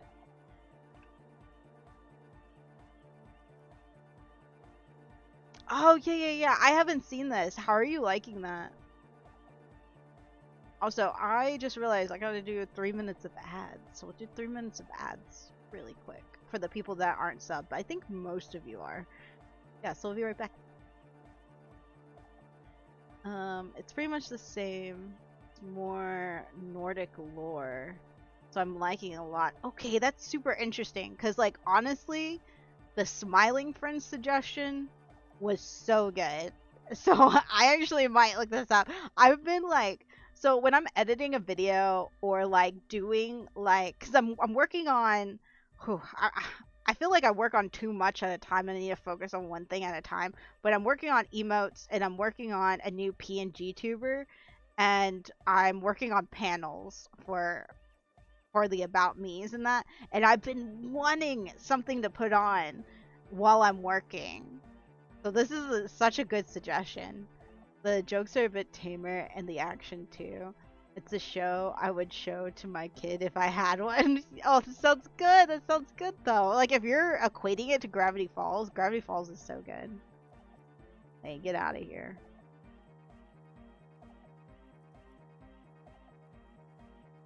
But still, even fun for me. Yeah, I might actually check this out. I'd like to know more about your associates. Oh, I don't really care. This is a lot. But you know what? That's time. I guess that's time. What about Suna? She's a bit odd, I have to say. Doesn't talk much. I'm not really sure how to vibe with her, you know? Seems like she's not in a very good mood most of the time. But earlier today, she told me about Welkins. Oh, Welkins. And she seemed oddly happy, like she had some idea with those little creatures. Some artistic idea. I didn't really listen, I was busy with my mic. Oh, the crab man. Crab man. Still gives me the creeps the way he moves. But he doesn't actually come down that much, just climbs around the rafters. But I'm about to finish. It's Oh, it's bittersweet. Oh, I'm on the last episode. That's always like the worst. It's always so good. Well, it's like, you know, starting a show, it's like, okay, I gotta get into this, and then mid-show, it's like you're so hooked, and then finishing it is just so sad, dude. Like, I used to never finish games because I always felt like so sad because it's like it's gonna be over. Same with like shows. I used to just never watch like the last two episodes of shows because I'm like it's gonna be over. But yeah, I felt that way about Gravity Falls. I think the first season was way better than the second season, but it was still like all good. But it just felt like it was so abrupt. I was like, no, I really want more. But yeah, I'm kind of excited to try out this or check out this Hilda. What other shows have you introduced to them? Or is it just Gravity Falls? Dude, honestly, if I was a kid, that would be like my favorite class of all time. Just watching cartoons, dude. I just tried to stay away from the crab man, but he talks to Noid. They seem to have some thing going on. Ooh, something going on. Oh, he talks annoyed? What for? Beats me. Noid said they get along somehow. They're both crazy enough, I guess. I bought a Bill Cipher book after finishing Gravity Falls. It's pretty fun. Oh, really? Dude, I went to the, what is it? Like a bookstore. Like, when was it? Like a week or two. I don't know. I mentioned it because I was like, I wanted to, like, buy a physical book. But I second guessed everything because, like, books are so expensive. I saw that Bill Cipher book at the bookstore and I was like, oh my god. And I was like looking through it because I was like, dude, this is like my childhood. Like, it's crazy. It's crazy still seeing that stuff in stores when you watched it as like a kid. But yeah, I was just looking there. It was expensive. It was really expensive here. And cool. Oh, Over the Garden Wall. Yeah, it's also really good. Super short. Hilda's pretty long. Yeah, I watched Over the Garden Wall, but that was like years ago. Like that was I don't even think I really remember it too much. But I did rewatch Gravity Falls and it held up. It held up big time. And I was thinking about rewatching Over the Garden Wall like around October, but I think I just never got to it. What does he do up there? Who knows? He doesn't really answer our questions, see? Not that it's easy to ask them. What are we supposed to do? Yell up at the tower? Thanks. About the Who others. do you want to know about? Dude, it's only 17:01. We have to wait till 22. I can record. It is a chill vibe. Yeah. Halloween type show though. Yeah. Perfect for it. Yeah. I just remembered it had a lot of like fall vibes. That's like the thing that I remember the most. And I think there was like pumpkin people or something like that. Tell me about Andre. He's a cool guy. Doesn't really come off as one, but he is. He doesn't come To off me, as at one. least. Dang, dude. She rubs her sides, but not from cold. Her shoulders are relaxed. She must have taken a hit, or she's on an upswing. Oh. He takes care of shit. Sorry. I mean, he's got a vision. For what life should be, you know? He tries to push things until everything falls into place. He's an organizer. The beast among us. Is that a thing in Over the Garden Wall?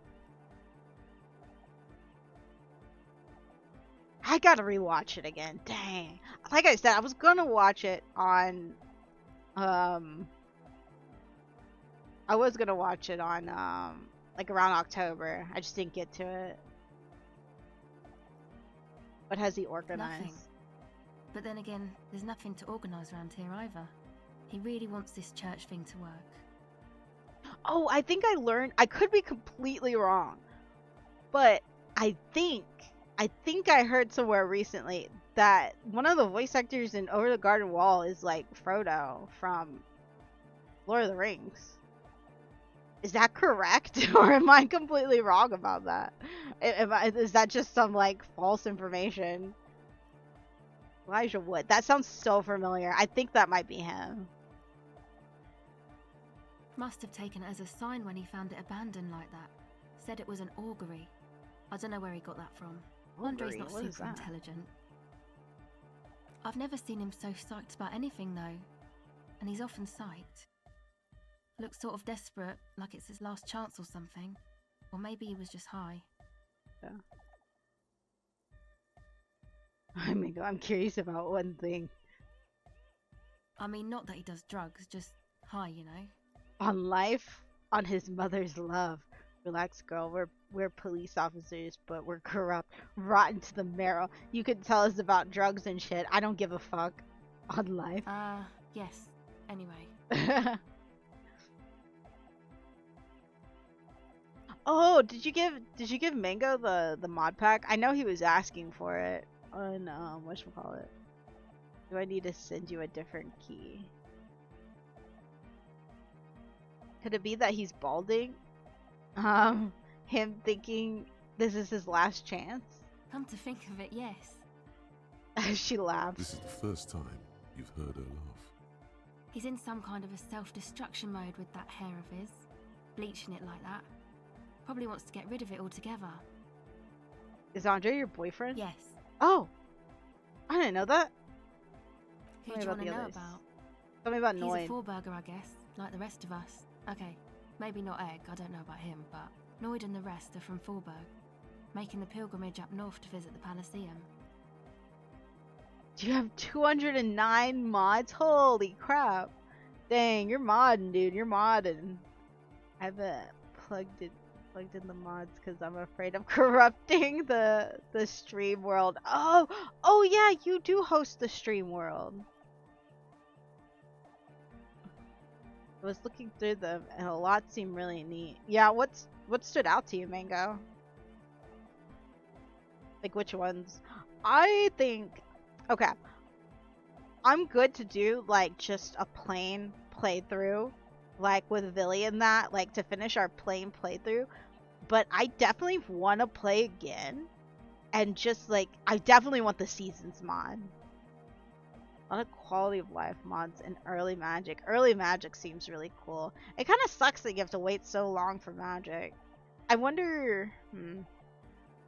I was gonna say I wonder if it has to do something with balance, but I assume that the early magic mod would balance stuff out. Yeah, it's like 50% of quality of life, I would say. Yeah, I feel like a lot of games need quality of life stuff.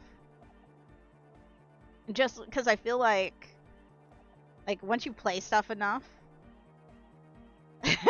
I step away and we're talking about Valheim mods. Don't worry, we're not gonna use Valheim mods. This is for like if we play again, like the stuff that we want to be improved on. 30% magic, 20 armor and weapons. Also, I've discovered the game is balanced around not getting hit. Yeah. So we just, you know, don't get hit. A lot of the content is there. Oh, is late game. Gotcha.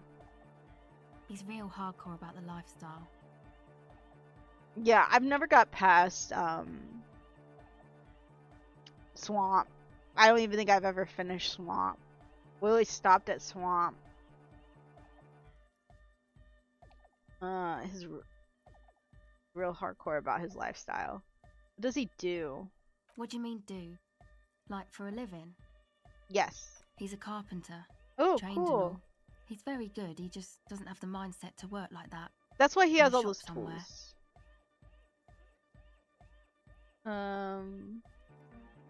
I'm Swamp right now. Yeah, I think we're Swamp right now too, right? Yeah, I'm like in a low key panic, just be like, what do I do next after Swamp? I have no idea what my next tier armor is going to be. Like, do I get to upgrade the? Well, I think I need to upgrade the troll armor more. I got on earlier today looking at the other like my old Valheim worlds, And it's kind of crazy, like the difference between the one that we were doing with Billy and like Billy and Mango, and then the ones I was doing with like friends and that, because it's like we were at Swamp. I have like level 2 troll armor and like I think like a level 3 bow and a level like 2 sword or something, and I'm just like sitting here, no wonder I never got past Swamp. Like no wonder. I was like not prepared at all. No wonder I kept dying. We got plenty of troll hide for upgrades if you need. No, I need a lot of troll hide. Whenever I was sorting stuff the other day, I noticed that yeah, I'm gonna have to go like troll hunting sometime. May do that off stream on like Wednesday or something to upgrade my troll armor. And plus, like, I want to get more iron so I can upgrade my bow. I got iron stuff. Yeah, I prefer the troll stuff. I like being able to go fast. IDK if trader mods are doing it, but are there bounties in the game? I haven't seen anything about a bounty yet. I don't think we found a trader. I think we might have found one, but not the right one. I was looking at my old character saves and it was like I was using iron armor and a bronze mace. Yeah. Wait, you were also looking at your old characters? I was literally doing that earlier today, like going back and looking at my old worlds. I literally have the same setup for like every world, like bow and troll armor. Is it because of his beliefs, the hardcore and the ribs? Wait, and the ribs, the spiral core and stuff? Not to sound too dramatic, but I won't make light of his belief system when he's around. Noid's a serious person. He's serious about the lifestyle. Yeah, see what I can steal from my old saves. Oh, that's such a good idea. I might do that. Like, oh, man, when Billy was saying like, oh, iron's such a, what is it called? Like, you can deplete iron. Like, there's a finite resource. I was like, oh man, I don't want to upgrade anything. Like, I should wait until everyone upgrades themselves stuff. But like, that's such a good idea. I might get iron from one of my old worlds and just upgrade all my stuff with it. I've unlocked so much stuff considering I've spent so much time building just with vanilla stuff and spent like 15 hours fucking about. I can't imagine what I would do now. Yeah, I get that. Like, I've unlocked so much stuff considering I spent so much time building. Yeah, I kind of want to spend more time building as well. But it's like, I don't want to do that on stream because I feel like that's so boring. Just yapping about, well, I'm like sitting here just yapping now. But I might maybe try to build something off stream. Build a castle eventually. That would be sick. I found an old save that I had that was literally just me building wood houses. Like a big like wooden gathering hall, and then like I think I was like starting to build like other little houses. Like I was trying to make like a little town. I think I was just like I slightly remember it. I think I was just like, I just want to get on Valheim and build. That was it.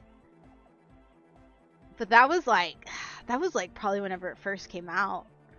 That was like ages ago. But yeah, I'd like to build something maybe off stream. Maybe rebuild my little hut in between all the rocks or something like that. Make it look better. We definitely have to gather like so much resources and stuff like that though. I got on the other day. Whenever I didn't stream because I had like a really bad like headache, it actually eased up like later that night, and I was like, I guess I could just get on Valheim and gather up a bunch of resources for us. That's kind of what I did. And I kind of realized how much resources we're going to be going through, and it's like insane the amount of resources we need to like build stuff. Like buildings and stuff like that. I feel like a good chunk of my time is going to be spent on gathering, which I don't think is going to be fun to watch. What is this pilgrim you're talking about? It's just something poor Fallberg kids do every spring to pass the time. We walk the entire length of Boogie Street To pass the up time. to Jamrock, or as much as possible. But if you end up building that castle, you gotta send a picture in the Discord. I definitely want to see it.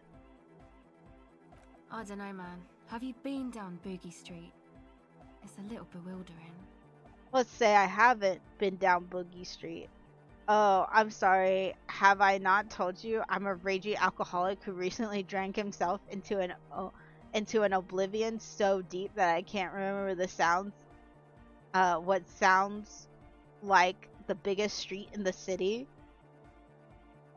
I don't know. That's so passive aggressive. Okay. Then you should go and take a look, I guess. Boogie Street is cool. It's got a lot of immigrants and all kinds of different people. I might just do that if I make it there alive. It's unlikely I'll make it there. Chest pains. Chest pains. Need to continue drinking, but thank you. What? Yeah.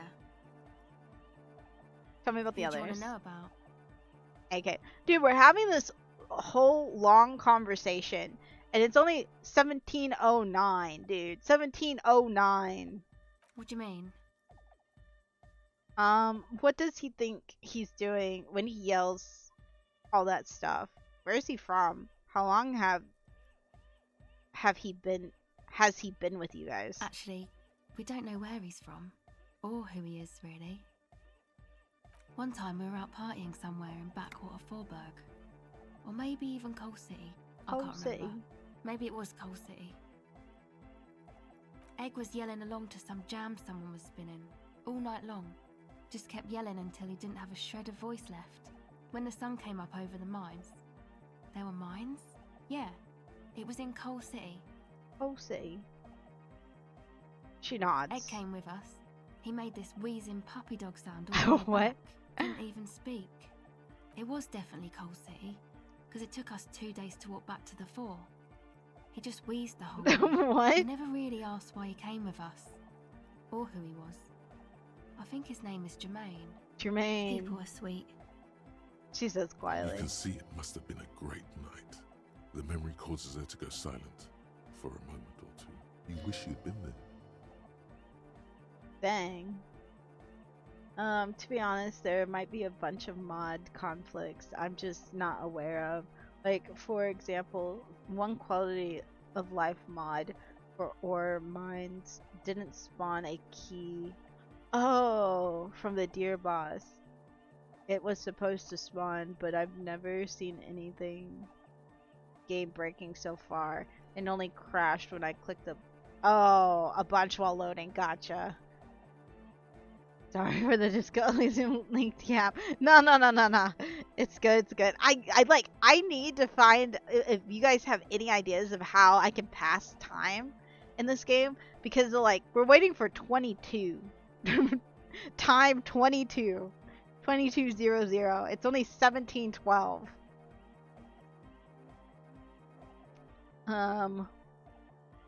What does he think he's doing with all the yelling stuff? I'll ask that. He's the party boy. He told me as much, but what exactly is a party boy? Melodic music doesn't really do vocals in the traditional sense. Vocals are thought of as rock. That's to say they're a bit backward. No offense if you like rock music though. Rock music's cool by me. Goddamn right, rock music is the coolest. Rock music forever. No offense taken, go on. You don't have to tell me. Rock music is dead. I abandoned rock music a long time ago. Can't disco to rock. I'm gonna say this one. Okay. She nods. She just does not care. You can't read it. Oh yeah, I bought. Oh my god, I'm dumb. I literally bought a book to do that, to read it. Anyway, even if you don't have vocals, you still need someone to say something every now and then, right? You're so right, though. To urge things on. That's where the party boy comes in. He basically just stands on the stage and dances and yells how awesome everything is. It's very catchy. I understand. People are usually afraid to do things if others aren't already doing them. Dancing makes you dance, like sneezing makes you sneeze, or yawning makes you... Anyway.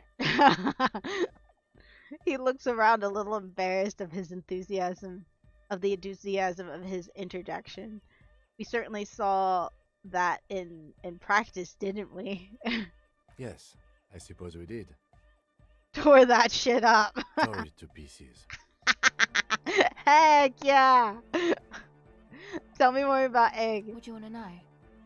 Tell me about the Who do others. you want to know about? Actually, tell me about yourself. Me? Yes, I forgot. I forgot. Tell me about yourself. I'm a silver bird. Silver bird? What does that mean? Hang on. That phrase. You're suddenly reminded of something. What does that It mean? means I don't answer questions about myself. Police officer, you have to answer questions to me. Is there a law that would stop me from lying, though? That would depend on the circumstances. Lieutenant taps his foot. Fair Thank enough. you. What the freak does a Sure. silver bird mean? Ooh. Catch the silver bird. What? Let me save game. That was a lot of dialogue we went through. Okay, so reaction speed to catch the silver bird.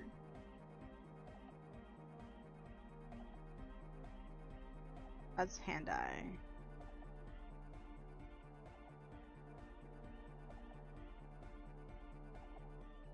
Do this music.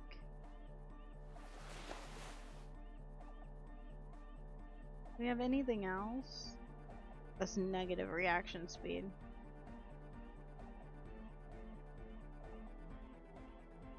Interfering. What's on this? Oh, interfering too. I like the way these look better than this. They look so ugly. Oh, wait. That's the thing that we need to learn to join the communist club.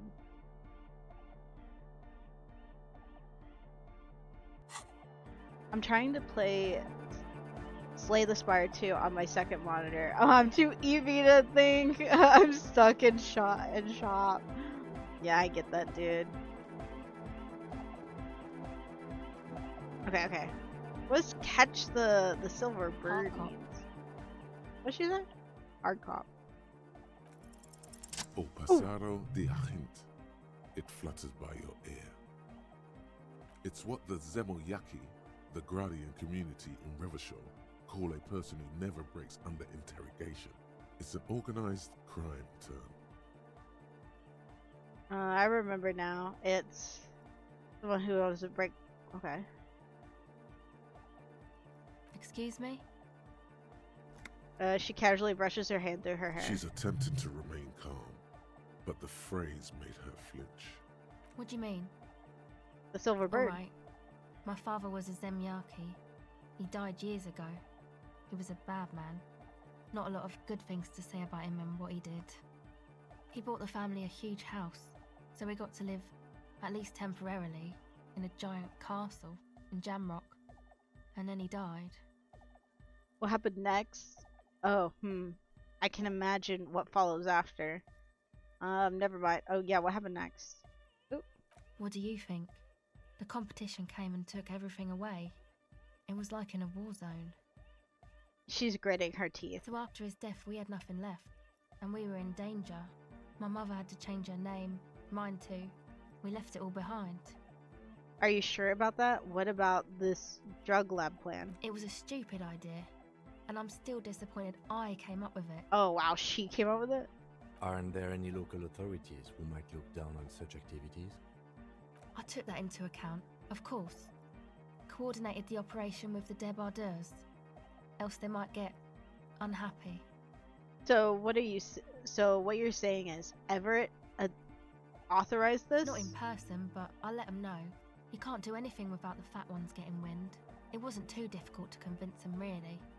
It's a good thing you ended that mess, though. I felt I was turning Dadwise into a corrupt business person. Unpleasant. Come on, this is all fine. But you don't have anything on Everett now. That's not how these things work. We should confront Everett about this. Maybe we can manipulate him into using the information added in the list. This is good to know, but let's leave it at that. I don't have anything on Everett now. Okay. No, I don't think it would lead anywhere with Everard. He's just going to deny it. Yeah. Have you seen Everard? Yeah. So are we taking... Would this be us taking her thing? I don't want to do that. Plus, a freaking 8%. It's really bad.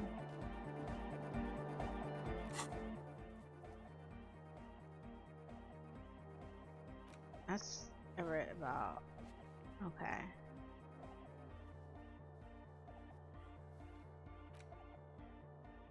Okay. Still gotta wait. Oh wait, the book. Let's leave this place and we'll read outside.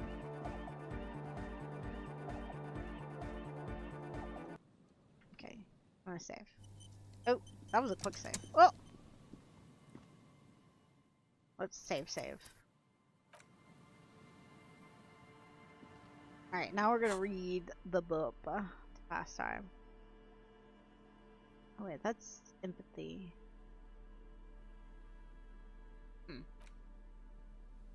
Yeah, this is the book we bought. The edges of the pages are worn and smudged. A lot of people have read about the Devil Woman's altercations with the Helmdall man. Look at the back cover. The jacket copy proclaims, "Man from Helmdall returns in his most exciting adventure yet. After crashing into a strange jungle, cannibalistic natives abduct his only surviving comrade, Noble Tyribald. Before Man from Helmdall can mount a rescue, Okay. he is ambushed by a tribe of female warriors and Whoa. taken to the ancient citadel of Cloud City, where a mysterious and wicked queen rules supreme. Will Man from Helmdall be able to escape his dire situation and find his missing friend?" Time to flip through the book. You open the book to a random page.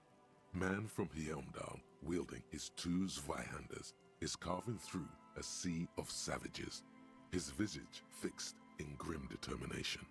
His arms whirling like windmills are soaked with the What the blood heck? of his enemies. Mangled corpses litter the battlefield. Good God, this is some retrograde stuff. When was this shit written? You flip to the copyright page. This book was written in 38.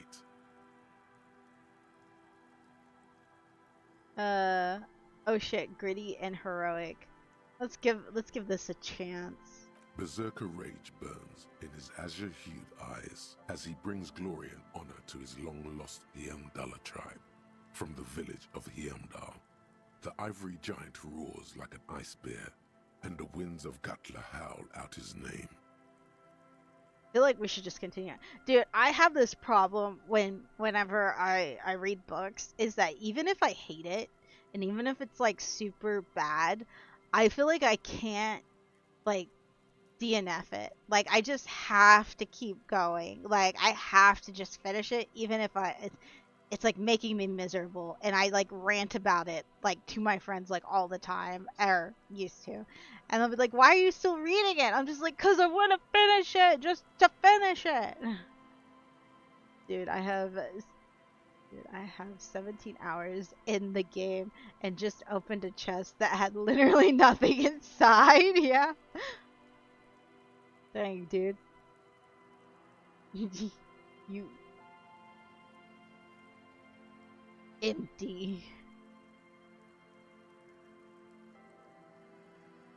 Are you talking about the off the game for today? Yeah, I was about to say. You're talking about Slay the Spire too, right? Dang, 17 hours. Holy crap.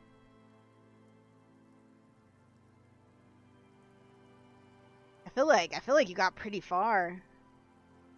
Dude, I'd be stuck forever. Dude, like I wish I was better. I love puzzle games and I love strategy games. It's just I wish I was better. I suck so bad at both of them, like so bad. I think like after that last puzzle game I did with Mango on stream, I was like, I don't think we can do these anymore. I don't think I'm capable of puzzle games. Like, it's sad. I have a bad habit of throwing and playing autopilot. Yeah. You just throw. If like, I can understand with throwing if like you have this like build in mind and then it's just like it didn't pan out and then it's just like, yeah, I kind of want to start over. Give me more. Man from Heimdall rides on a gilded griffin, his golden mane billowing in the breeze. Both Zweihanders sheathed on his back. He is off to war. Will he conquer his enemies? Will he conquer himself? Onward. The steel muscles of man from Heimdall gleam in the humid jungle air. Yet the man does not sweat. In meditation, his soul drifts in the frigid northlands he calls home. Ad time. No, we got 30 minutes. I did ads earlier. I was kind of on it unknowingly. It's because the only reason why I was on it is because I looked up Hilda and I saw that it was on 0. But thank you for the heads up. But yeah, I wish I could play on autopilot, dude. I have to like think. Holy shit, this is so me. Really get into the book. Let's go. A passage reads, "The man from Heimdall looks up, his eyes blue as the mountain lakes of his homeland. He rarely speaks, but now his voice booms in the darkened throne room. Do not try to sap my masculine essence, temptress. Son of Heimdall will never succumb to your seductive wiles." Hey, let's go. Let's go. Is this normal schedule stream, by the way? Yeah. Yeah, I do Sundays, Tuesdays, and Thursdays. I just didn't get to make last Sunday because sometimes I get like these headaches that will last like either all day or 2 days, and I got one Sunday. Well, I got one Friday, not Friday, Saturday, and it bled into Sunday. I hate them. I was like Googling them and stuff. I have a doctor's appointment coming up, so I'm probably gonna talk to my doctor about it. But I think it might be like a form of motion sickness. Oh, I was looking up. Thine spells I hate are them. no match for purity and strength of will. Brothers of Heimdall, stand above the vices of flesh, for it is weak and corruptible, yet mine is forged in gore and strife. Queen Lydiana just laughs, a sultry and salacious sound, then says, "Oh, that's what you mean, if it's long or short." I might end it like... I might end a little bit early, just a little bit. But it'll probably be like normal-ish time. Maybe 20 minutes early. Might cut it off at 20 minutes early.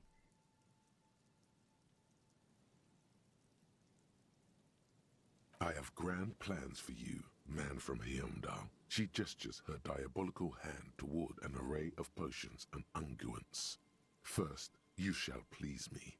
Then lead my armies against the vicious cannibals.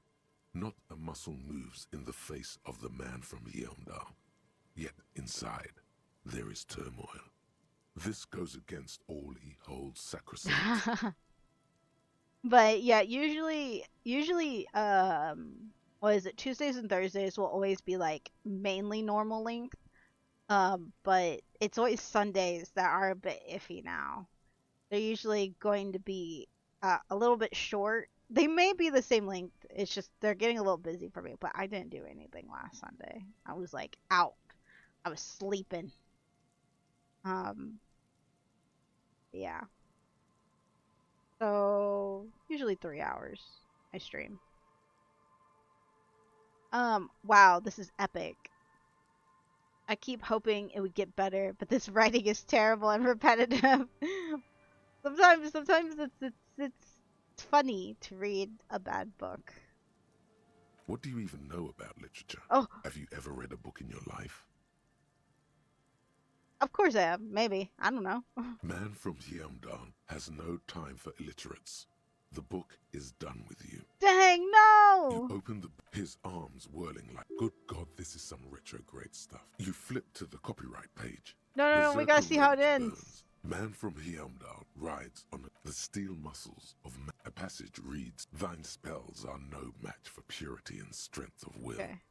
Brothers of Heimdall, stand above the vices of flesh. Let's go, for let's it go. is weak and corrupt. I have grand plans for you, man from Heimdall. Okay, She wow, gestures this her is diabolic- epic. In the final pages, man from Heimdall mounts Galavarin, his mighty griffin, and turns his gaze to the horizon. Queen Lydiana is dead, but an army of cannibals is storming the gates, and still there's no word of trusty Tyribald. Hey, let's go. Okay, sorry, I'm fighting. Oh, I need to go to bed. Hope you find the gun. See you guys, and good night. Oh, thanks for staying and chatting with us, man. I hope you have a wonderful night. I hope you're able to get good sleeps, and happy birthday to your mom, dude. Good night, mate. To find out what happens next, you'll have to pick up Man from Heimdall and the Three-Eyed Skull. Dang. Available in fine bookstores everywhere. Dang. Spring Pet 39. and mango. Everyone's pet. Okay, thank you. Dude, I'm gonna start getting jealous of Mango, dude. He's getting all the pets. Yeah, I should really delete that, though. Take away the pets from Mango. Bookstores everywhere, spring. Okay. Should we go back and look for another book? We're only at 1932, dude. Okay, I'm gonna go back and see if there's more books we could, whatchamacallit? Dude, I didn't think we'd get to a point where we literally have, like, nothing to do but wait. It's kind of crazy. Leave my pets alone? Yeah, you want to keep them? We gotta get one for Villy. Like, we gotta get those things. I keep talking about it, but I never sit down and, like, talk to you guys about it. Okay, we'll go see if there's another book we can read.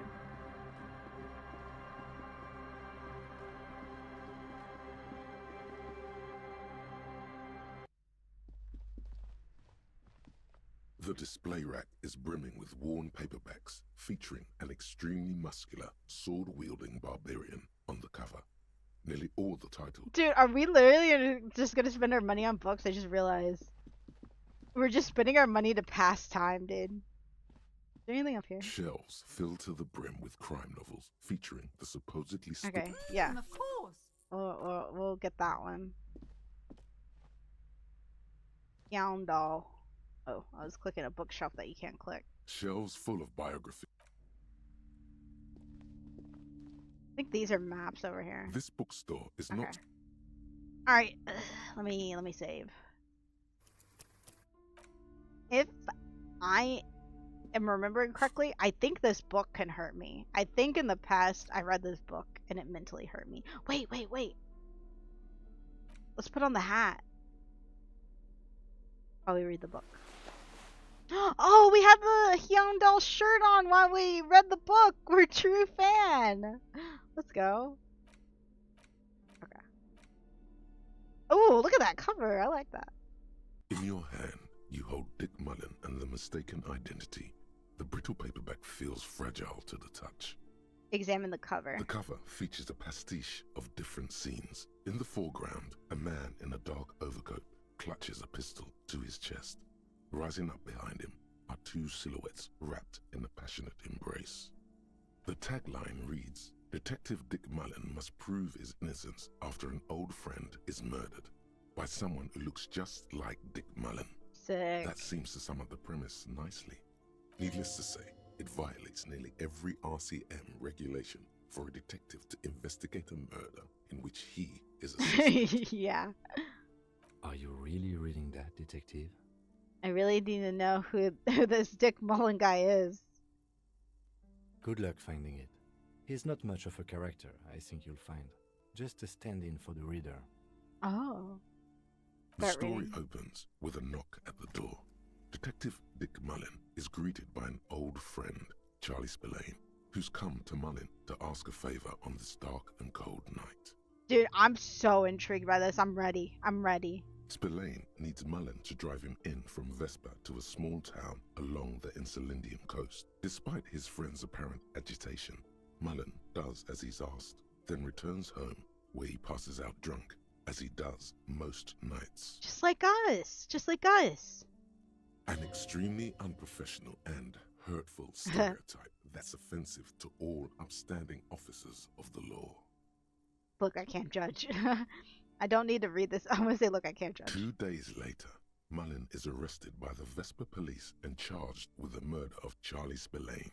At his interrogation, Mullen learns that Charlie Spillane was shot in a bar in the very town Mullen dropped him off in by a man matching Mullen's description. Desperate to clear his name, Mullen manages to convince the Vesper police to release him for 3 days so that Mullen may solve his friend's murder and prove his innocence.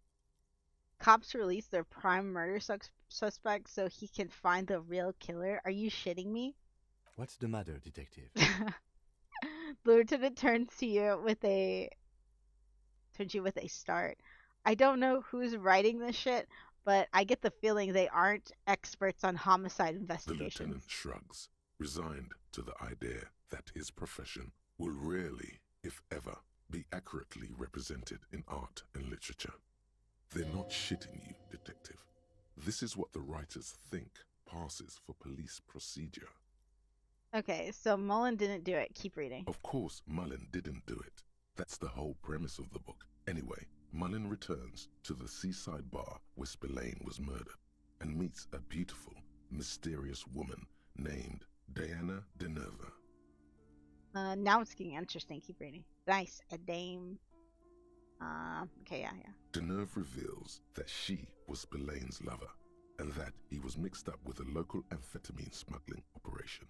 As soon as Mullen begins pulling at strings, the whole conspiracy begins to unravel. Not only is the local police captain in on the amphetamine ring, so is the son of a powerful politician and a strung-out art collector named Torvald, each of whom has his own reasons for wanting Spillane dead. Tell me about the corrupt police captain. I want to hear about the politician's son. Wait, what was that about an art collector? Okay, can we do all of them? Outwardly, the old police captain is a real law and order crypto-fascist, a barrel-chested man who's beaten his share of suspects to pulp. But he's also dirty and increasingly paranoid that someone's going to expose his role in the drug ring. Okay. He would certainly have the motive and the means, but the captain walks with a noticeable limp from an old war injury. Is it possible that he was able to conceal it long enough to commit the murder? I want to hear about the politician's A typical son. privileged twat. In all likelihood, he's just in over his head. He does bear a personal grudge against Spillane, though, a former prosecutor who nearly brought down his father's administration. The kid doesn't exactly have Dick Mullen's manly build, but he is the correct height. And while interrogating him at his home, Mullen did notice a certain overcoat that looks suspiciously like his own. What was it about what was that about an art collector? Torvald, the art collector, is a strung-out mess. Frankly, it's hard to imagine him holding a pistol steady enough to actually hit someone, let alone plug them 3 times in the chest the way Spillane got did. That said, Torvald and Spillane have a long history, and while interrogating him, Mullen discovers that Torvald was once involved with Diana Deneuve. Could it be that this is all over a sordid love triangle? Dude, watch it turn out to be the lady.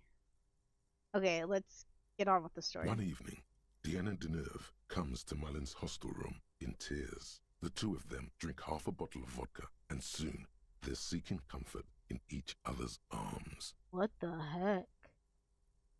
Well, that testimony won't be admissible any longer. How does Dick Mullen expect to solve a murder when he's sleeping with a witness? Nice, get it, Mullen. I'm not sure I'm happy with this. But maybe the story will turn around. I'm gonna say that. The man's a prosecutor's nightmare. Solving a murder counts for nothing if all the evidence gets thrown out in court over police misconduct. I don't want to go with this one. As the two lovers share a post-coital cigarette, Diana Deneuve turns to Mullen and says, "By the way, Dick, there was something else I meant to tell you. I love you." The name of the true killer. Always aim for the center of mass. Dude, I love these. Whatever it is, Mullen never hears the words. A blow to the base of his skull knocks him out cold instantly. Can't trust a dame. Shake your head.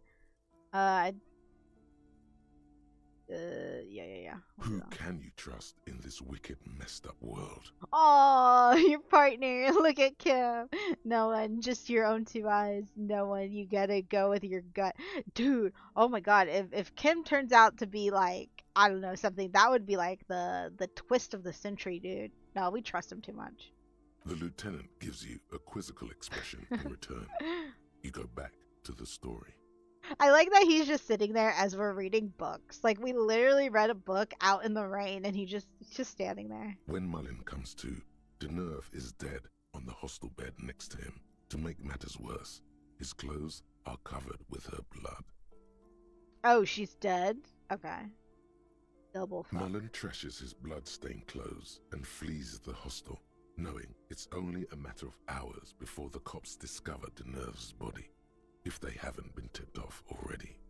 Fleeing a crime scene, destroying evidence.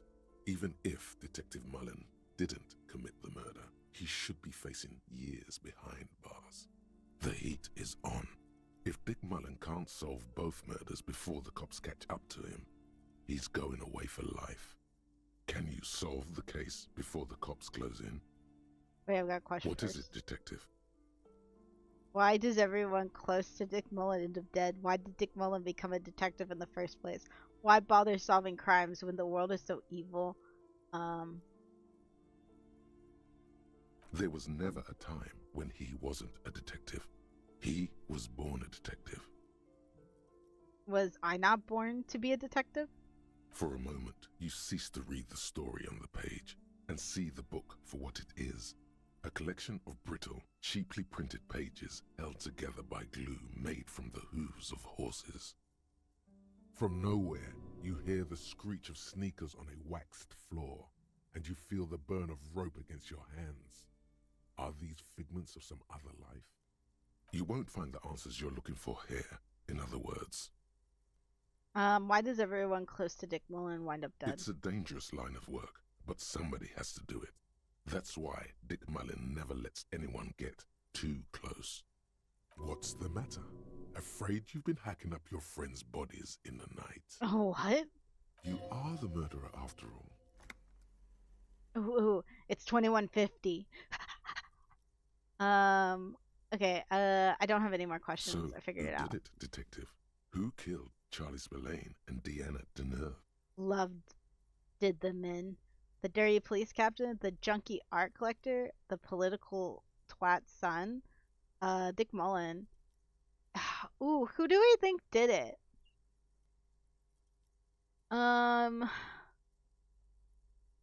was thinking they kind of really hinted to the political son, but it might be the art collector, because what's the point of them killing the lady?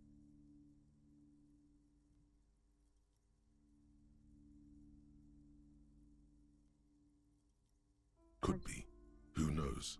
Only one way to find out. You begin furiously flipping through pages. Even as you know these books follow a series of well-worn tropes, you find yourself completely engrossed. You're turning pages so fast, you don't even notice the ancient spine coming unglued. Oh, it could have been the police guy. You try to grab the pages as they come loose, but your fingers aren't quick enough. They're gone. What the heck? Dozens of pages scatter across the floor. The last fifth or so of the book seems to have been lost. It's possible that you could gather and reassemble the pages, but it would take way too long. Now I'll never know. Too bad, Detective. If it's any consolation, the resolution is almost never very satisfying. And on that note, perhaps we should get back to the Oh my essence of our God. own case. In your hand, you hold 4/5 of Dick Mullen. Hey, but hold on. why? I'm gonna do this again. There's truly no point. You'll never know who did Aww, it. but I want because to if relive you the experience. insist, the story of Spillane, an extremely unprofessional and Look, I 2 can't days judge. late, desperate to clear his name. What's the matter, detective? The lieutenant, they're not shitting you. Of course, Mullen didn't. Denerve revealed, not only is the local police captain in on Okay, one let's go evening, with this way. well, that testimony won't be admissible any longer. As the two I love you, the name of always, whatever it I'm gonna is, see if I do another Mullen one if it never any hears changes. the words. Who can you trust in the lieutenant Kim. when Mullen comes? Mullen trashes fleeing a crime. The heat is on. If Dick Mullen can't solve both murders before the cops catch up, We done goofed! you'll never know what happened. In your hand, Oh my god, the time is too fast. It's 23. We weren't even at 22. I was just going through it to freaking try another thing and to see if like to make time go. Was I going too fast? We're a little late. We're a little late, but we're here. Where's the old fish market? Where's the old fish market? Is this the old fish market? This isn't the old fish market.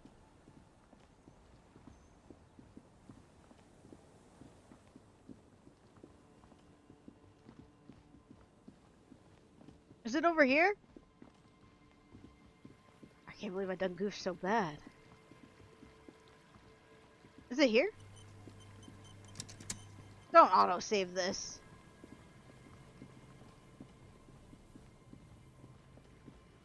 I think it's here, right? That's the whatchamacallit. Is the old fish market here? Is it? Is this it?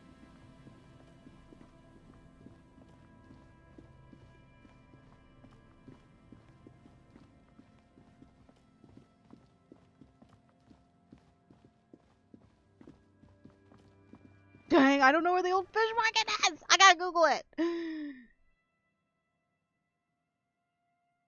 Watch me being like the completely wrong. Old fish market.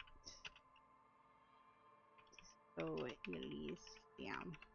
Ooh, I spelled that so wrong. Ooh, other people don't know where it's at. Other people don't know where it's at.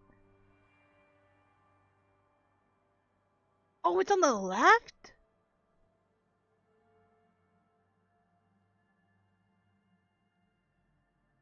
It's left of the church. Oh, I know where it's at. I know where it's at. Dude, I'm dumb. Wait a second. I may have to reload. I may have to reload this. I done goofed so bad. We saved before we read that book, right? We're just gonna have to like skip through that book really fast.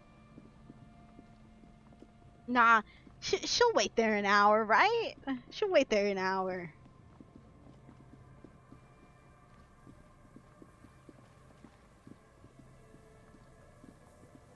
It's here, right? It's up here. It's up here.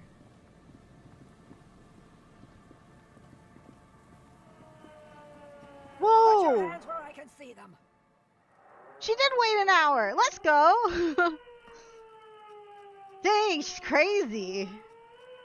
The aging woman under a mountain of police paraphernalia mumbles to herself. Then notices you've reached. Oh wait, and then knows you and reaches for her megaphone. Show me your hands. This is the pigs. Show me your hands. Right now. Show me your hands. Right now. She screams in the megaphone. I was not expecting this. What the heck? scavenged, battery-powered police lights protrude from her back. The flickering light show reveals a gun in her shaking hand. Her hand is trembling from some sort of neurodegenerative disease. Oh, dang. Madame, please drop the firearm immediately. Look at him! You shouldn't be here. Something's very wrong with her. She's completely out of control. Wait, what should we do, Kim? Raise your— I should have saved! Ah! Raise your hands.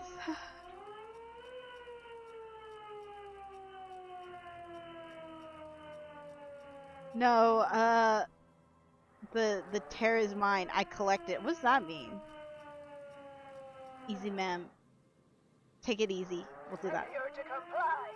Suspect is displaying aggression. Officer, under duress! Officer, under duress! Her eyes bulge with terror. Veins protrude on her forehead. I am the police. Don't move. Don't quite as armed and dangerous. Ma'am, I need you to calm down. We just want to talk. Lateral vascular neck restraint. Carotid sleeper. Carotid sleeper. Critically reducing blood from passing through the neck of the suspect. Huh? Be careful, detective. Don't do anything that might set her off. The situation looks bad. Calm yourself. Steady your breathing. You'll have to go for the gun sooner or later. Perhaps you can learn crucial facts before you do. Okay, I'm sitting up. This is serious. We can solve this peacefully. Please lower your weapon. Please identify yourself, ma'am. You're not the police. We are the police. Okay. Officer in need of assistance! Suspect alert! Get on the ground! Ma'am, please. We want to help you, but you need to lower that weapon. The lieutenant is trying to maintain eye contact. Blow her away, lieutenant. Let's just talk, alright? Disturbance reported. Authorized deadly force. Sector, take the shot! Big red key! Big red key! What the heck? Please identify yourself, ma'am. It's the goddamn police shitbag! Hug the pavement! You're under arrest! She yells in the microphone. As she waves her hands, you notice familiar-looking ampoules and packets sticking out of the mountain of police gear on her back. Medicine or drugs? Ugh, okay. She thinks she's a police officer. Try treating her like a police officer. A lower-ranking police officer. The officer's pigs. Double is requesting sidearm for inspect. Oh my god. Inspection. Yeah, double whatever. Harrier Dubois is requesting your sidearm for inspection. Hold out your badge. What? She lowers the megaphone and stares at the gun in her hand. Patrol officer, you are in gross violation of the RCM code of conduct. That's right. Pigs, give me the gun. And it will be alright. It's mine. Okay, we'll do this one. We'll play into it. Sir? She hesitates, looking around in confusion. The 3-barreled pepper box wavers in her hand. In this moment of hesitation, she almost doesn't seem disturbed, but like someone suddenly waking from a deep sleep. Patrol officer, I have to sign you up for a disciplinary hearing. Slowly shakes your head. Easy. Press her too hard. Oh. Shit. Too late, Lieutenant. Oh no! With a swift, poorly coordinated move, the woman slams the megaphone against her lips and teeth. A trickle of blood runs down her chin. She doesn't notice it. Dang, I done goofed. Officer compromise! Unlawful impersonation! Pigs en route! Engage your will! Okay, she's actually more agitated now. Dang. My bad. Back up! Back up! Back up! Status unconfirmed! You're not the police. We are the police. Baby, you know who I am. Everybody knows. Wink. Back up. There's nothing to back up. Nowhere to back down. The terrible finale is on us. Lieutenant... Okay, yeah. Lieutenant Double... Gifter? Dude, I'm not even gonna try. Harry Dubois, 41st Precinct. This is my partner, Lieutenant Kitsuragi from the 57th. No. Oh, no. I thought Mr. Moran. Gareth. Aggravated assault! Man down! Officers in pursuit! The crazed woman mumbles, shaking her head. No. Okay, wait, I'm sure you said that. What's the situation, officer? Law enforcement compromised!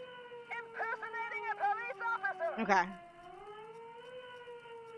She screams in the megaphone. Red and blue lights illuminate the spit. Oh, and the spit flying everywhere. Does she Gotcha. not believe you two are actually police officers? Wait, what if she's right? What if I'm actually an imposter? I'm in full RCM lieutenant uniform. And look at my partner. We're cops, alright. We really are cops. Look, white rectangles. We really are cops. Look at my badge. Take out your badge and show her. Okay, yeah. License and registration! License and registration! Station, come in dispatch. Sector, as in This is like going in circles. She repeatedly bashes the microphone against her head, then screams in the bloody mouthpiece. It's not a code, just disjointed words. She's losing it. One twitch and there would be blood. Okay, I'm gonna go put on some hand-eye coordination stuff. We can't leave. The delirious civilian is pointing firearm at us. Oh, I Your firearm. can't. You need to solve Okay, I'm gonna put, where's hand-eye coordination? I'm gonna put some points in that. Put 2. Okay, that's good, that's good. Alright, Oh, this is how we do it. You hurl the tear bag in her face, already darting right, and immediately close the distance. Left hand grabs the barrel, right one breaks the wrist. let's go. A drop of sweat runs down your nose, and in it you see the Martinez Inlet, wrapped in the night. In the abandoned fish market, 3 figures standing in a spectacular light show. A large, loud woman is pointing an empty firearm at the other 2. She doesn't want to listen, or even to be heard. Oh, so it's empty. Whisper can. I'm almost certain there's no bullets in the gun. Oh my god, it's not loaded. The gun isn't loaded. Bam, the weapon you're holding is mine. I know. It has no bullets. I'm gonna tell him it's just no. Huh? My god, I think you're right. Ooh, we're good, we're good. I'm gonna do this one. The woman looks at the weapon in disbelief, her eyes suddenly reddish with tears. She looks straight down the barrel and squeezes the trigger. Wait. This isn't police issue. A click. Police weapons have bullets. This isn't real. What is this? A click. Nothing happens. She looks at the useless weapon. These guns always have bullets. What is this? Why did you sell me this? Dude, that sound was so weird. The gun lands on the wooden planks and tears run down her scratched cheeks. Grab the gun, right now. This might be your only chance. Pick up your gun. No one ever cares anymore. Her voice is... Why would they cheat me like this? Her voice is growing fainter as she rocks back and forth slowly. Poor woman. We need to figure out what to do with her now. The lieutenant holsters his pistol. Nobody's ever around. Nobody ever comes to visit me. The old woman mumbles, staring blank at the boardwalk. I'm very sorry this is how life turned out for you. Gently touch her shoulder. What do you think is happening to her? Was she gonna let me Her touch her? scratched skin is warm to the touch, but the person inside doesn't even know you're there. What do you think is happening to her? She's in a stupor. I've seen this before. God knows for how long. Could be days when they get like this. The lieutenant replies, inspecting the catatonic woman standing in the dark. But why was she like this in the first place? Honestly, I don't know. Dementia, probably. That's Dementia scary. and Channel 8 and loneliness. Dang. He lowers his voice. Neurodegenerative disease. Yes, this is what happens when you listen to too much cop shows on the radio. I'm gonna say this one. Could be. Her hands were trembling and she did seem uncoordinated. But what are we gonna do with her? Should we just arrest her? I don't think there's any need for that. In her current state, and without a gun, she isn't really a threat to anyone. We could let Titus know. This is a perfect problem for the local peacekeepers to handle. They might even know her family. Wait, I was really hoping I could give her one of those station call slips. Yeah, Titus sounds like the man for the job. I don't want to endorse the Hardy Boys' inflated sense of self-worth. They're not cops. I think we should just leave her. No, wait, I was really hoping I could give her one of those station call slips. That would just be a waste of paper. I mean, look at her. She's not going to respond to a station slip. Oh, I thought that was like if she was like a police that we would send her, you know. His eyes travel back to the old woman. Yeah, it sounds like the man for Then the we job. can ask him once we get back to the whirling. But we have to hurry, because it's late and they might have already gone home. But I think we're done here for now. Let's head out. This is done. Please, leave the radio on. As you turn to leave, the faintest of voices come from the woman. She mutters. It seems like a reflex, a half-remembered sentence. She stands motionless, just a heap of clothes and fleshes now. Maybe if you search her once more. Okay, let's save. I was not expecting that. The woman stands slumped. She looks catatonic under her mountain of RCM paraphernalia. Is one of those things a police cap? There were narcotics in there too. You're thinking of taking them? Pick up the RCM cap. She doesn't even flinch as you reach out and disentangle the familiar-looking lieutenant's cap from her mountain of RCM paraphernalia. Oh, is that yours? It's hard to say. It's been so long since you wore yours. I think so. Maybe. Probably. You know me. Mine? No. It's ours. The RCM's. It's your hat. The lieutenant nods. Shake her shoulder. The old woman doesn't react to your touch. Okay. We're gonna leave the narcotics. Leave her be. Okay, what's this hat? What's this hat all about? Ooh. It's so ugly. Why is it so tiny? Why we got such a big head? It looks so tiny. Ooh, we got the coat and we got the thing. What do we wear underneath it? What looks good? This? This? This? Hey, that's pretty good. Nah, we gotta wear this. Oh! I'm gonna go back to the detective hat though. Oh! Okay, save again.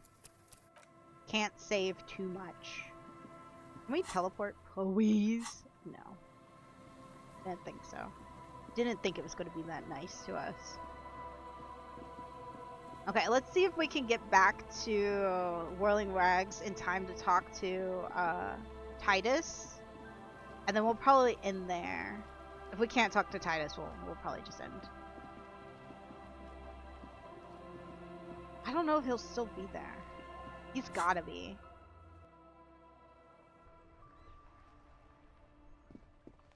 You still awake, Titus?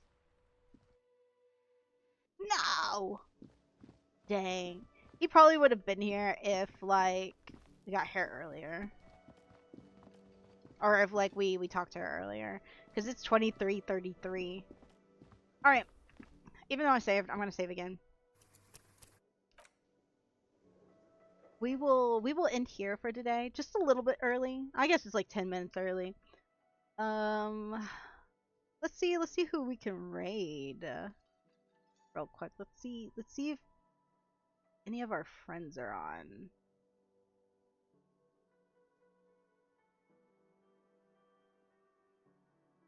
Ooh, Ruben's doing Stardew Valley. We never get to raid Ruben because we don't ever I think he usually ends stream before us usually. He's streaming later. Yeah. Let's raid Ruben.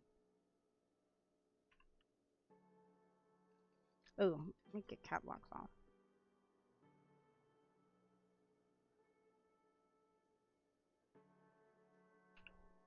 Yeah, I'm so worried every time like I type in someone to raid that I'm just gonna spell their name wrong. Okay, I think I did it right. But yeah, thank you guys so much for hanging out today and just spending your time with me. And I hope you guys have a wonderful day, evening, night, morning, whatever time it is there. And I hope to see you guys next time. So bye-bye.